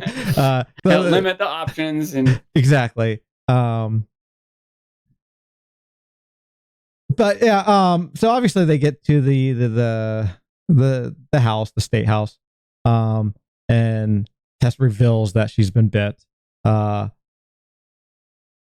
Obviously, it's very similar. It happened in the game very similarly. The outcome was different in the game because they mentioned, they're like, "Oh, the Fedra is going to come after us." Well, the Fedra did come after them in the game, or and it wasn't a horde. So I thought that was an interesting direction.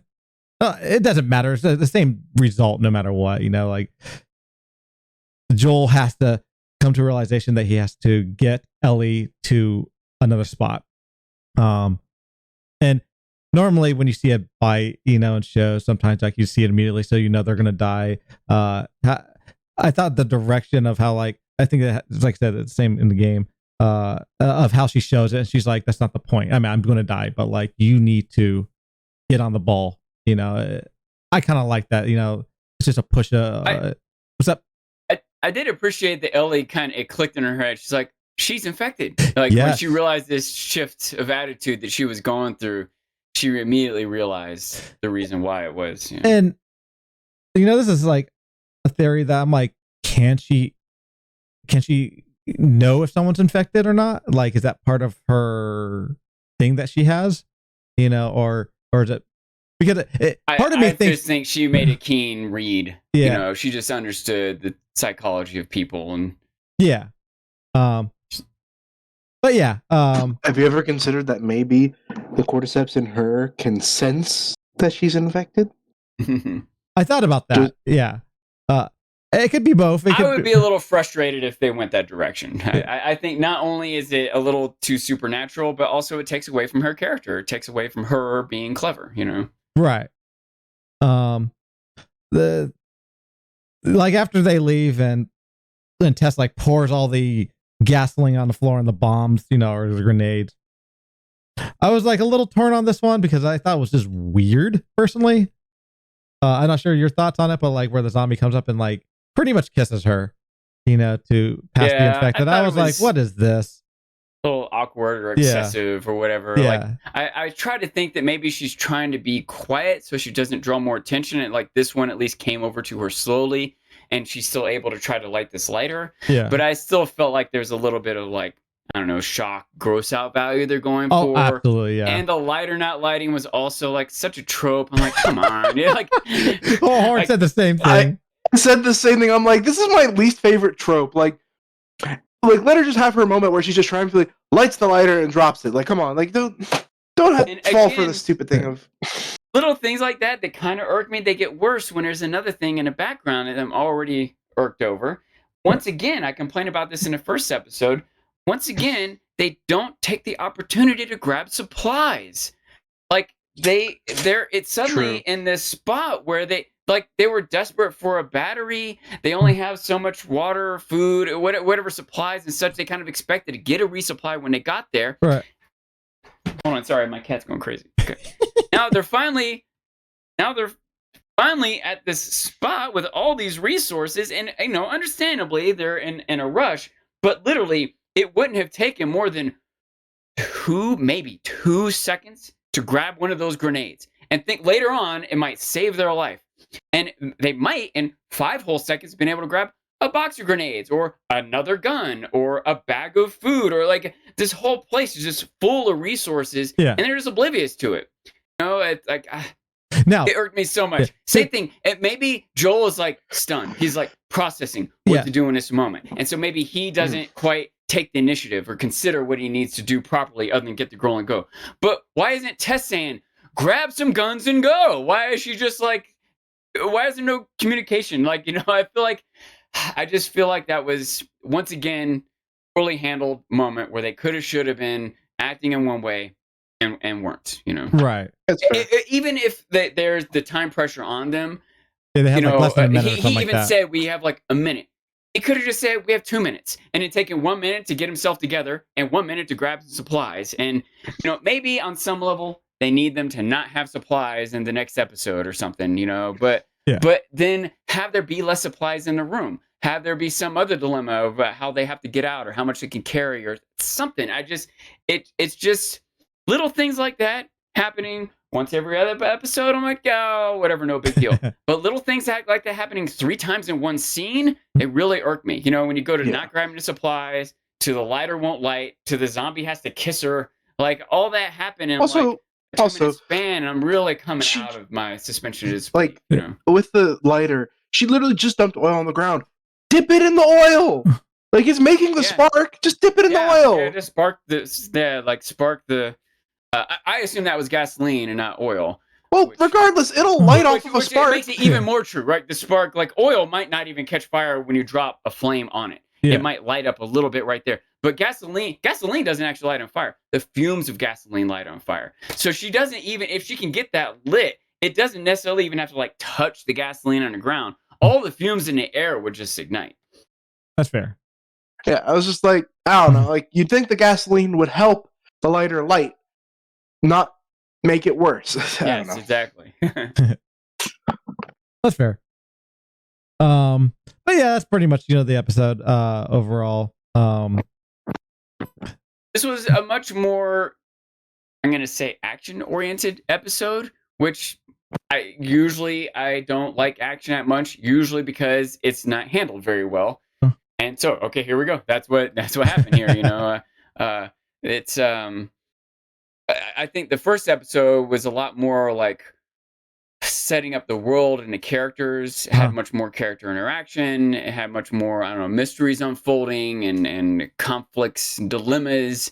Where this one is almost all about just like scaring us because the zombie jumped around a corner. And so I assume that the show is at least going to have more of a balance going forward and not just be one zombie chasing after another. But if it is, if there's more of a balance going forward, I'll still like it. But like that, I think that I went from like 9 to 6 from episode 1 to episode 2. I think episode 1 was like outstanding. 6 was about, episode 2 was above average. And there's so many shows that are like 8, 9 through the whole way that I don't want to spend my time watching a show that's 6 the whole way. Yeah. That's fair. Maybe this is big and popular enough and have enough from friends involved. I might do it for the sake of cultural relevance and social bonding or something. But I'm hoping that they at least push back up to 7 or 8. And, I mean, obviously, I like the game because when I was done with the game, I thought a lot. I'll say that. There are things that you assume are going to happen, and I just didn't expect. I guess the storytelling is the best way to put it. There's definitely there's moments that are thought provoking. But it is feels like it's like a. I think you described it like it could be a journey. Like from A to B, like a road trip almost. And I know that like from like a game perspective, this episode like nailed on so many levels. Obviously you don't play the game, which is nice because you get to tell us how you feel that doesn't have any bias toward the game. But from like a game perspective, like the visuals were insane. They were like straight rips from the game. The moments, like I actually didn't mind the clicker personally, because it was so similar to like what happened in the game when I experienced clickers. So I don't have to like think of like this doesn't make any sense to a lot of degrees, because I'm like, well, I experienced that personally. I had the real physics in the game that allowed me to, also like you're playing Joel, so, and I'm playing Joel, like me personally. This is a little weird, but like whatever I think is what will happen. So whether he's perfect or not, it doesn't matter because I'm the player. So I take that, I guess, into account to a degree on like some of his actions, that like I know he's not perfect. He's really good, but he's not perfect. Some people, I know Horns was like, he should have had perfect shot. I'm like, I didn't have perfect shot, so it doesn't mean he has a perfect shot. Like why was he hitting the wall sometimes when, yeah, I'm okay with him not being an expert marksman, especially in the dark, in close quarters, maybe a gun he's not familiar with. There's a difference between someone who's trained at a range with an M16 versus someone who has, a 9mm in a dark room that he's never fired before. Right? There's lots of ways for me to justify him like messing something up. Sorry, Horn. But I still think that. Oh, you liked him having bad aim. That's what Horn said. Sorry, my bad. Oh, Horn also liked him having bad aim. Okay, yeah. I appreciate that. Yeah, that he's not a superhero at everything. Yeah. But and again, I'm being a dead horse. But I feel like even if he's not a perfect shot, he still should have thought of the idea of throwing something across the room. And also, I do like the idea that you guys haven't played the game. I have a different mentality, kind of like almost like you're making decisions for Joel, and like if you're not a good shot, well then he's not a good shot. But I feel like if you think of throwing something across the room, then Joel should think of throwing something across the room. Yeah. No, that's definitely fair. And if you think of throwing something across the room, and Joel throws something across the room, but it doesn't work, the clicker hears him anyway. That's fine. It was still a good idea to throw something across the room, and he should have had that good idea. Yeah. Also, I guess also in that particular scene, I would have reacted very similar to him because I would want to get my bearings together. I don't want to throw anything. I want to figure out what is the best way to deal with this situation now that I'm in it. And throwing stuff clear across the room is a bad idea when I'm trying to think and get my bearings and calm down. Because he was frantic too. So anyway, I even kind of agree with you there, except that I think that they were already getting their bearings together. Like when they first went out, they had already heard noises. They were already worried. It's not like they just woke up in their home and don't know how to deal with this. They went into familiar enemy territory, already saw a dead body in the room, already heard something walking around. You know what I mean? It's not, they went in, guns drawn, kind of looking around. Yeah. The test already kind of explored to even get that door open. Like, I hear what you're saying, but once again, I'm not buying it. I think they should have already had their bearings together. They already should have been thinking about where I'm going to throw this rock when one jumps out of me. That corner. They maybe even literally have said it to each other. Like, if a clicker comes, throw your rock in that corner. Yeah. No one walk in that corner because that's where we're throwing our rocks to distract them. Okay, got it. But then someone tries to throw their rock and it bounces and lands right next to where Tess is standing, and then she gets bit. And so they can still do everything they did, but still have them been the experts they're made out to be. Yeah. And me being able to think of this frustrates me more with the writers. The things I'm thinking of don't require some extra special effects or shooting a whole new scene or going on location in Japan. It's just like a line of dialogue and someone throwing a rock. Yeah. Anyways, what's your hopes for? Well, obviously, what's your hopes for the next episode? I guess on a certain level, my hope is more interaction with other people. Mm-hmm. I think that makes it more likely to have characters be developed, for explanations for the world to come across, for plans to be made, for acting moments to come, performances to come out of the actors, as opposed to action and jump scares and questionable, behavior in the action scenes that come up. I'm hoping for more of a. I'm hoping they get to some camp where there's guards and then there's a debate over what to do with the girl.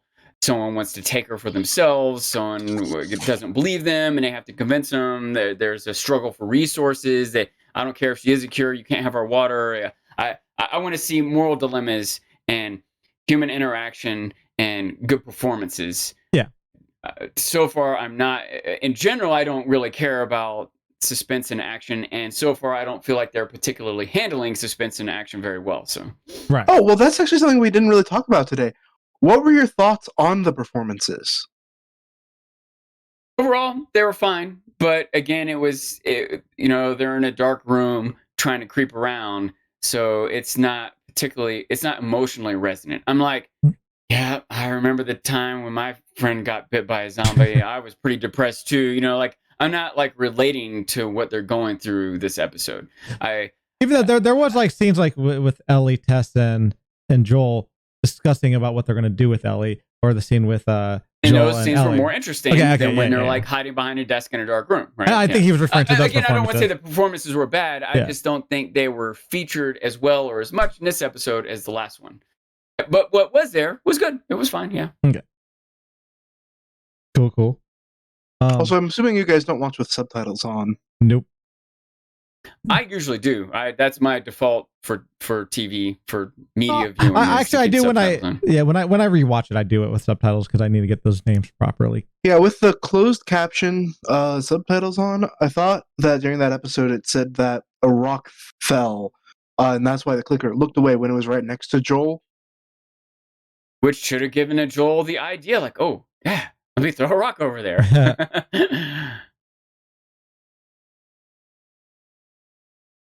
Even things like the idea that, sorry, I'm just harping on this so much, but I even thought like the clicker might hear him pull the rock out, like just the motion to get it. But they're taking footsteps. Do you know how hard it is to be crouched down and take a step quietly?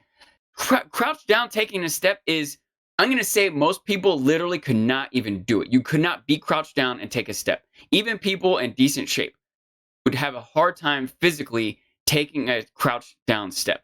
But to do it quietly on that what seemed like a floor that makes fucking noise, they weren't on soft, thick carpet, right? There kept being footstep noises. There keep being the sounds of things falling kept happening.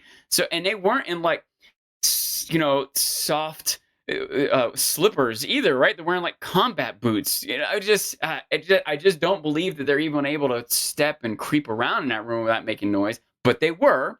And so if they are able to do that, they should be able to pull a rocket or unload shells from their gun like he did without being heard. So like, I'm just so frustrated with that whole scene. We got to talk about something else. That's fine. But yeah, I mean, that pretty much wraps it up. Again, I feel like I'm just harping on negative stuff this whole episode, because even things I'm thinking, I want to maybe justify some of this, but like some things I thought were done well in the first episode, like the use of music. There was a couple times that was integral and key to what was happening. Yeah. I don't feel like there was any of that this episode. Now, to be fair, this episode was like 45-ish minutes long, and the first one's an hour and a half or whatever. So they didn't have as much time to do all the different things, but also there's almost no music this episode. Yeah, there might have been some like background orchestral music. Yeah, and it probably did add to some of the. They had the eerie music, or whatever, like, at least subconsciously. Yeah, but they had music that was from, I think, those situations. Sometimes, like they're, it's going to be more of that eerie, like feel. But yeah, one other thing that irked me a little that I wouldn't bring up, but I'm worried it might come up a few more times. I sort of brought it up when we were talking about the beginning of Jakarta, that the idea of bombing Jakarta to stop the spread kind of made sense, because it's a dense population that's probably going to spread quick, and they're isolated on an island, relatively somewhat isolated. But why would they bomb Boston? Like, Rita even asked, like, what would make the buildings collapse like that? And like the next scene, they're like, they said something like, they bombed the city. How else are they going to stop the spread? But like, how does bombing the city stop the spread? Like, bombing the airport, bridges, exit roads, but like a random skyscraper in the middle of the city being bombed, how does that stop it from spreading? I think the point of that was Jakarta was just not the only one who thought of that. That everyone, just not Boston, but all major cities were bombed to try to stop the spread because but what I'm saying, it doesn't make sense to bomb them if they're not islands. It doesn't actually stop the spread. If you kill everyone in Jakarta, then no one can leave the island and spread the disease. But the bombing, first of all, bombing doesn't just kill everyone. Bombing is usually used to destroy bridges and roads, concrete barriers. Bombing is not very efficient for killing all the people. Just bombing a random skyscraper in the middle of the city. Boston, that's Boston, right? It's probably the top population is like, I don't know, 8 million or something. They might have killed like 4,000 people. How does that really make a dent in spreading a disease? If they would have to bomb the exits to the city. If they bomb like the port, the airport, and that the major highways leaving, but why would they bomb? And again, it frustrates me because I can even think of how they could have handled this. They could have shown how the city has been destroyed and decayed without something that to me didn't make sense, like random bombing a skyscraper. A plane! There'd been a plane crashed into it. They already even alluded to that in the last episode with those low-flying planes flying over and then crashing in the middle of Houston. I also thought it was a bigger bomb, like it was a bomb that destroyed the whole city. And that's why the city was wrecked. But the whole city wasn't destroyed. There were cars all parked along the highway. There were a bunch of buildings that were still standing up. The painting of George Washington was still on the wall in the museum. They didn't bomb it very well. It's just something that doesn't make sense to me. But I mean, I that's what I took it as. Also, we don't know how big the bombs are. Like maybe it's a missile from an air. Well, I guess they all are from airplanes. Yeah, like how would missiles from airplanes stop it from spreading? It would make it spread more. It would make people flee the city. It would make people who have been infected try to get out of the city as fast as possible because they're being bombed. In general, too. In The Walking Dead, this is to be fair, they bombed the cities too because their mindset was, because this is the government, theoretically the government, and the government thinks that we need to stop as much of it as possible. We may not stop all of it, but we need to stop as much as possible. And the cities are the highest dense areas. Like if you're in a rural area, why would you bomb that? There's only 2 or 3 people there, maybe 10. But in a city, there's millions potentially that you could stop. So I think that was and maybe it's a bad idea, but this is like just a theme I feel like for a lot of apocalypse stuff. I mean, what I get from it is the idea that the value of stopping the spread is greater than the lives lost in attempting to stop the spread, right? Like we can't save them anyway. But it's and bombing in and of itself isn't necessarily wrong or bad. But indiscriminate bombing of a city, that just wouldn't work. It doesn't actually do anything to stop the spread. And like I said, I think it would increase the spread. I think it would make more people leave the city. If everyone in the city gets it and they're all in the city and they all have it, okay, well, they all someone 100 miles outside of the city isn't affected by that.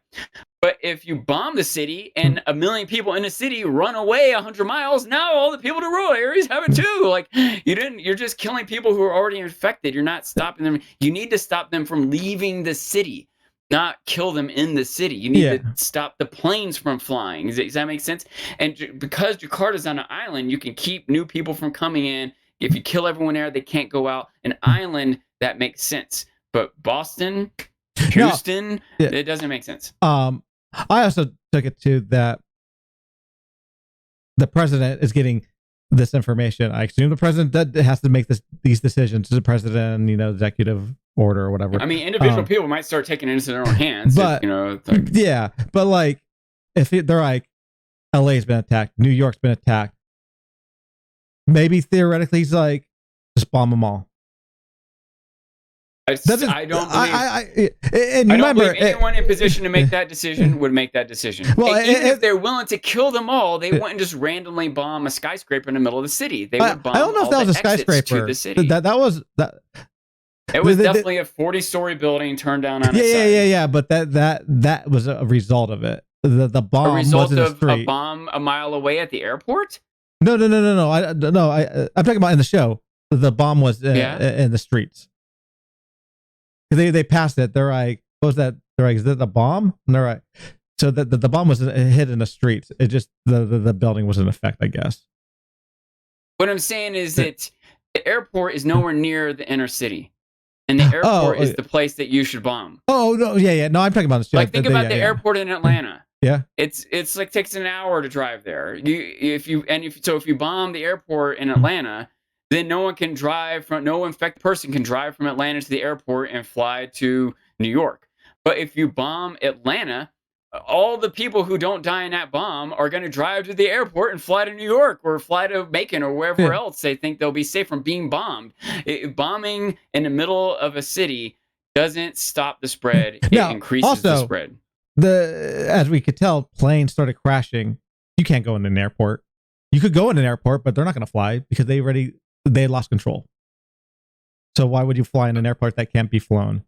I'm just saying, I know, any way someone might try to escape the city is what should be bombed. The highway that leads to the airport should be bombed. The bridge that goes across the main highway or the river or that's the way bombs are used. Oh yeah. Well, in World War II, we did do indiscriminate bombing, where we literally carpet bombing and fire bombing, where you just try to bomb every square inch and destroy every building and every person in there. But that was when there aren't enough planes in the world to do that to one city, much less every city in the world. And the city hadn't been carpet bombed; it was just like 2 skyscrapers tipped over. I'm saying, the more I thought about that, the less and less sense it made. Now, all I can do right now is chalk it up to Tess and Joel don't really understand what happened. It was an errant bomb that wasn't supposed to go there, or a plane did crash, or some crazy person did it. But it's not. It doesn't make sense to me for that to be the way that the government handled it. Now, also, or any sane person. They did do that scene not because of the bomb. I think they did it because of the game. That looked straight ripped from the game, and me personally was like, that is awesome. Yeah. Whether it makes sense or not, what they're trying to do is they're trying to show the decay of the city. They're trying to show the extreme measures that the government went to. It just showed me that they're not really thinking out the scenario that well. They're not really thinking about how it went down or how bombing would work or what the city would look like. And also, I think it's mostly just set pieces that they're trying to rip from the game, and then they're trying to add some kind of explanation as to why it is. Whether it's real and or I not, think the explanation should have been a plane. There should have just been a half burnt up plane at the base of the building that was tipped over. Sure. Maybe it was. Like obviously in the game I don't even think it's mentioned. You just see that and you're like, maybe it was, but they didn't show it to us. No. Again, I felt like they set that up in the first episode already, and instead of following through with something they set up, they did something different that doesn't make sense. So Right. Well, we also assume it was a bomb that was like the bomb in Jakarta. No one directly said it was a bomb, I think. I could be wrong on that. Tess or Joel, one of them said they bombed the city. That's the only. How else are you going to stop it from spreading? Or they said I think Ellie said they said the word bomb, and they said to stop the spread. I thought Ellie said, this is the bomb, right? Was it? Maybe. I think she did ask some question about it. Yeah. I don't know if but they answered with the bomb.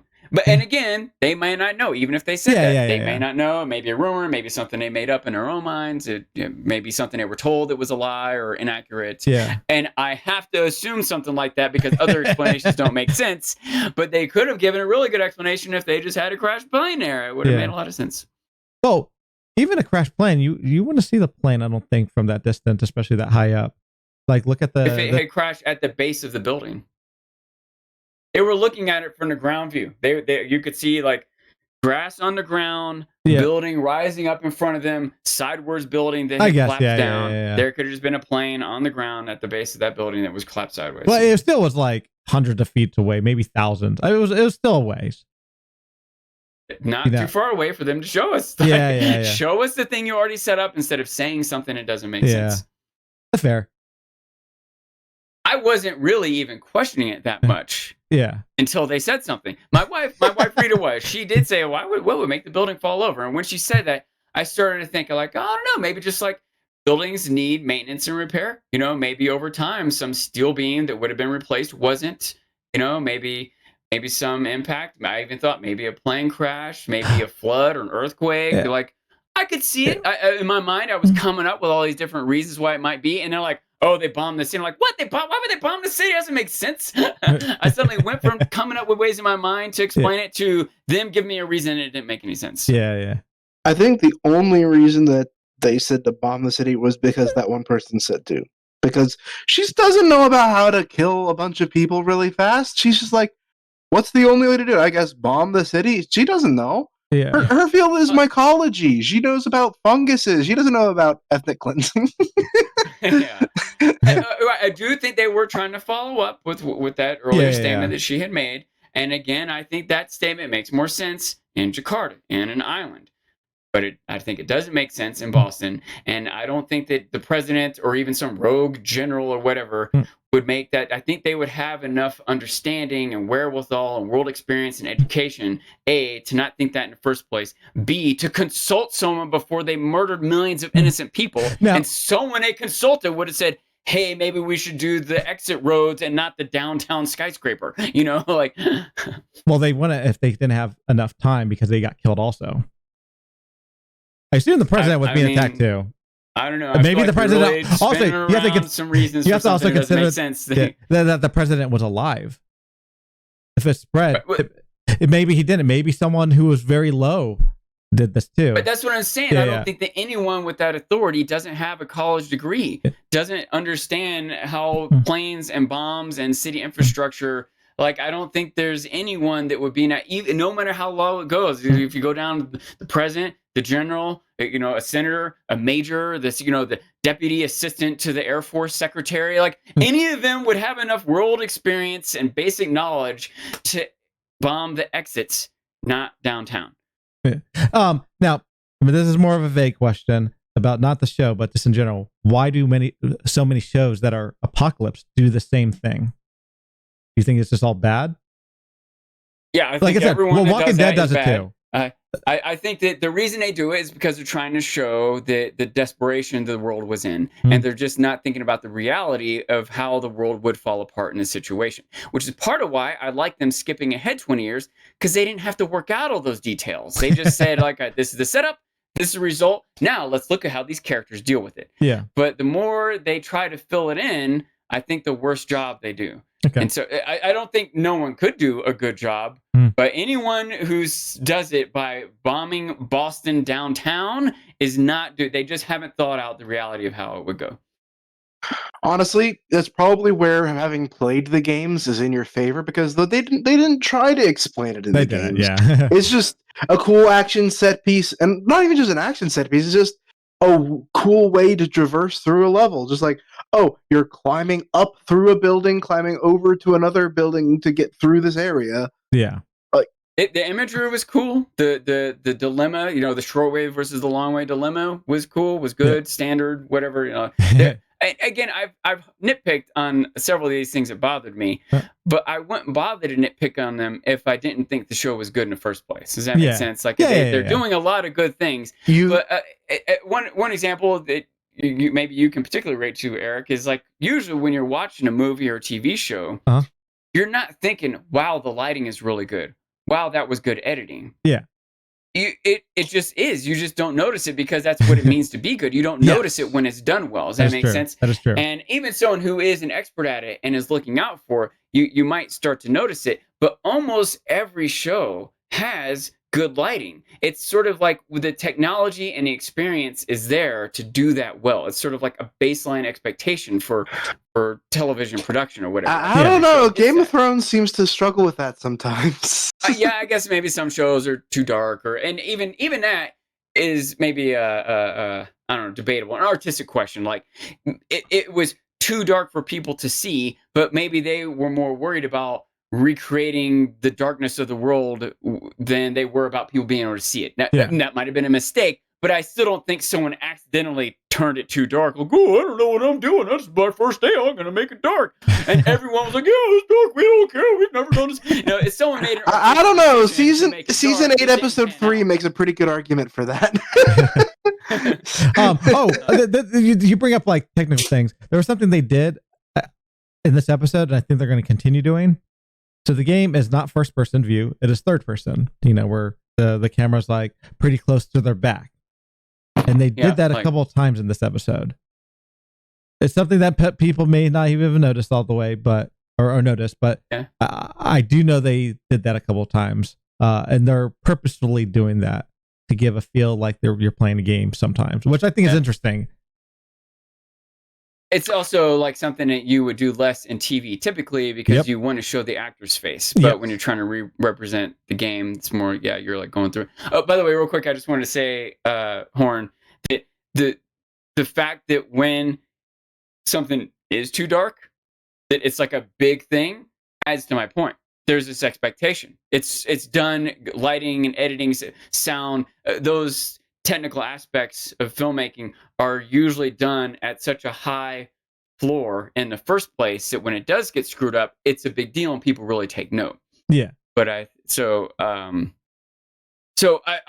want to give credit to this show for nailing a lot of those basic, or not just nailing, but like even with the high floor, I think they're surpassing a lot of standards when it comes to things like editing, sound mixing, cinematography, lighting, acting, set design. I would also say pacing. I'd also say that the pacing is really good. Some of the plot setup and the action scenes, they're really, really irking me. I will give credit to the actual costuming of the clickers and the performances of the people who played them, because they are supposedly they got fans to act those, like people who have like cosplayed, I think, or whatever. Cool.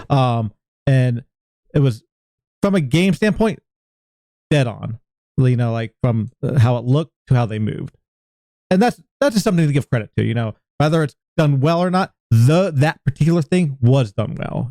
Acting wise, makeup wise. That was actually the question I was going to ask Sean, was what he thought of that performance. It's like just the clickers themselves. It may be hard just because he's so like taken away from the reality of certain things that he can't focus on like a performance. Maybe, I don't know.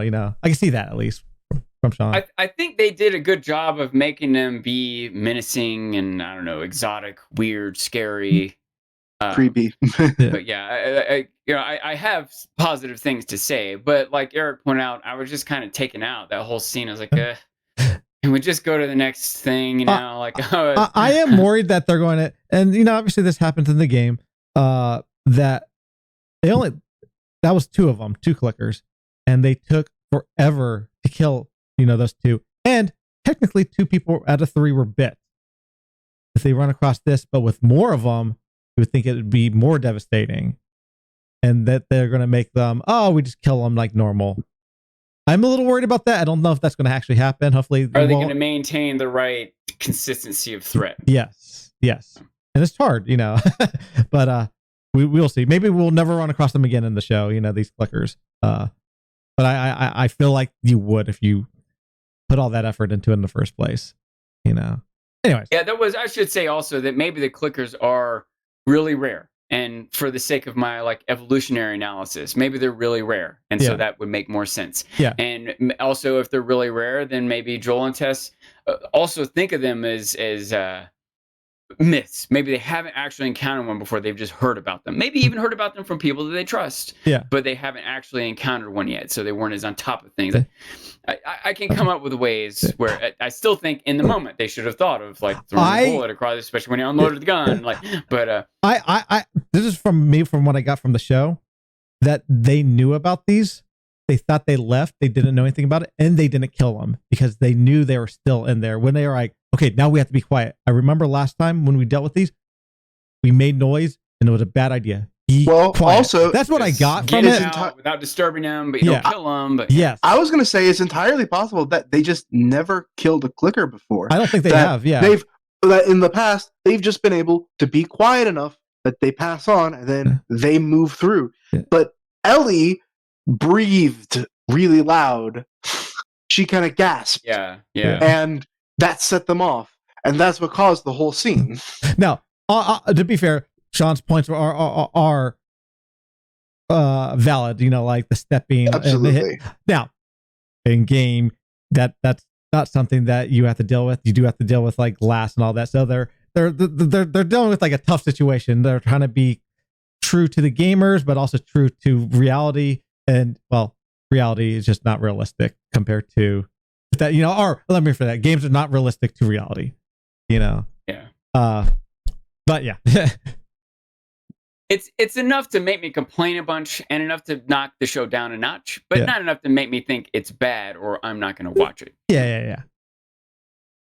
You see the potential for greatness. Yeah. You just want it to be so. And to be fair, the people who play the game hope that they could keep it true to the game, because they may take directions that are not according to the game and it may make it go down.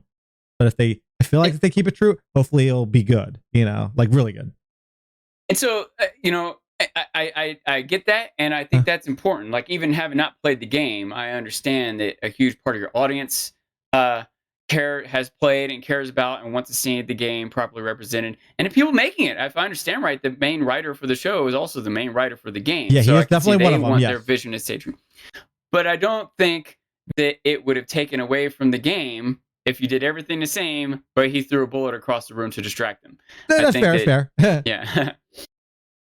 I think you still get to have the clickers on screen. You can still have Tess and Ellie get bit. You can still have the suspense of the moment and the menace of the clicker, but just have Joel be the expert he's supposed to be. And nothing is taken away from, but something gets added. It might even have made me take more note of the performance of the people playing the clickers if I wasn't rolling my eyes. So, but yeah. Let's see. For the next episode, I if I'm going to try to get a slightly more specific prediction or prediction / hope, because what I said earlier was what I'm really hoping for. But I do predict that they're going to move on to the next known checkpoint. They're not going to go back to the quarantine zone, right? And correct. And along the way, there probably is going to be at least one more zombie encounter of some sort. They definitely set up the idea that they can sort of communicate underground or whatever. Well, what's your thought about that? I'm torn on that one. It's interesting. I feel like it could bring up a whole pack of issues, personally, because that's not obviously how the game plays. Anyways, the problem is that it gives them the ability to just make stuff up. It just gives it, you know what I mean? Yes. Like it's, and maybe it's good. Maybe it lets them have zombies. Because I remember in Walking Dead, that was like a frustration I would have. Is that there would be times where, again, these guys that were like experienced, they've been dealing with this. The world's falling apart. They've made it through. They've got like their rules and their band and their system, and they're going out like on guard duty or hunting down a zombie they know is there, and they're being careful and quiet and checking each other's rear, and all of a sudden a zombie appears from behind a tree. Like, how the hell does mindless wandering through the woods of ruffling leaves on the ground sneak up on them when they're actively looking? Like, it just made no sense. That is completely so fair. to me. I feel like can be a very big complaint, even for me who loves the series. You're like, okay, sure. So this might give them the ability to have zombies appear suddenly when and where they shouldn't, because they were warned in some way that they couldn't be aware of. No, I feel like they're not gonna. I'm really hoping they don't do that. I could see that might be a thing, reason, but now, I don't obviously, think they bothered with that. For it seems like they have to something up. Yeah, it has to be. They have to be near like a nature-looking thing on the floor, like plant-like thing. And but I'm hoping, like they're going through the wood. Everything, even in a city, things are overgrown. That's why I'm hoping that it has to be the rule of this. It has to be flourished, like it has to be growing, and it has to not be dead. And maybe a lot of the society is dead. I don't actually believe this, but like I'm hoping, because that's like my biggest worry. I'm like, so it falls, you kill one.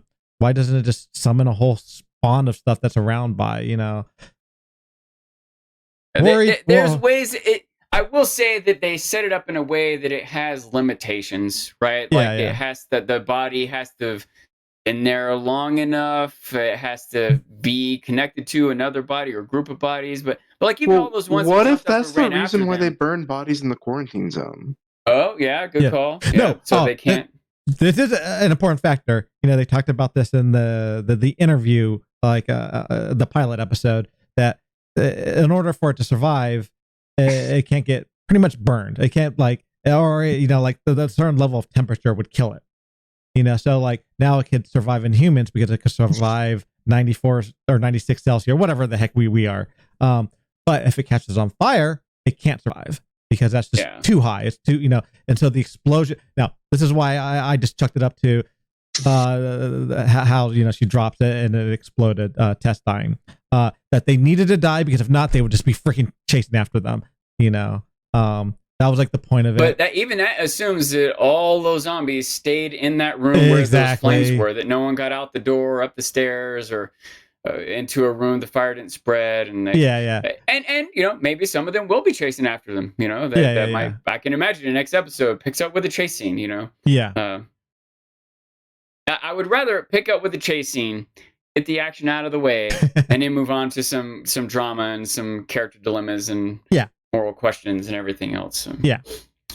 But I expect them to get a new person in the party. That's what I kind of expect in this next episode. I can imagine they get a new person in a party that dies by the end of the episode, or someone is going to stick around for a few episodes. We already know who they're going to see in the next one. Yeah, we already know who. They did mention who was supposed to go. They're supposed to find Bill and Frank. That is like their destination. Their contact point. Their contact point, yeah. Because I guess with them, they can figure out, I guess, how to get Ellie to where she needs to go. Because they know it's west, but they don't know where she's supposed to actually go. We know who Bill and Frank are because of the first episode.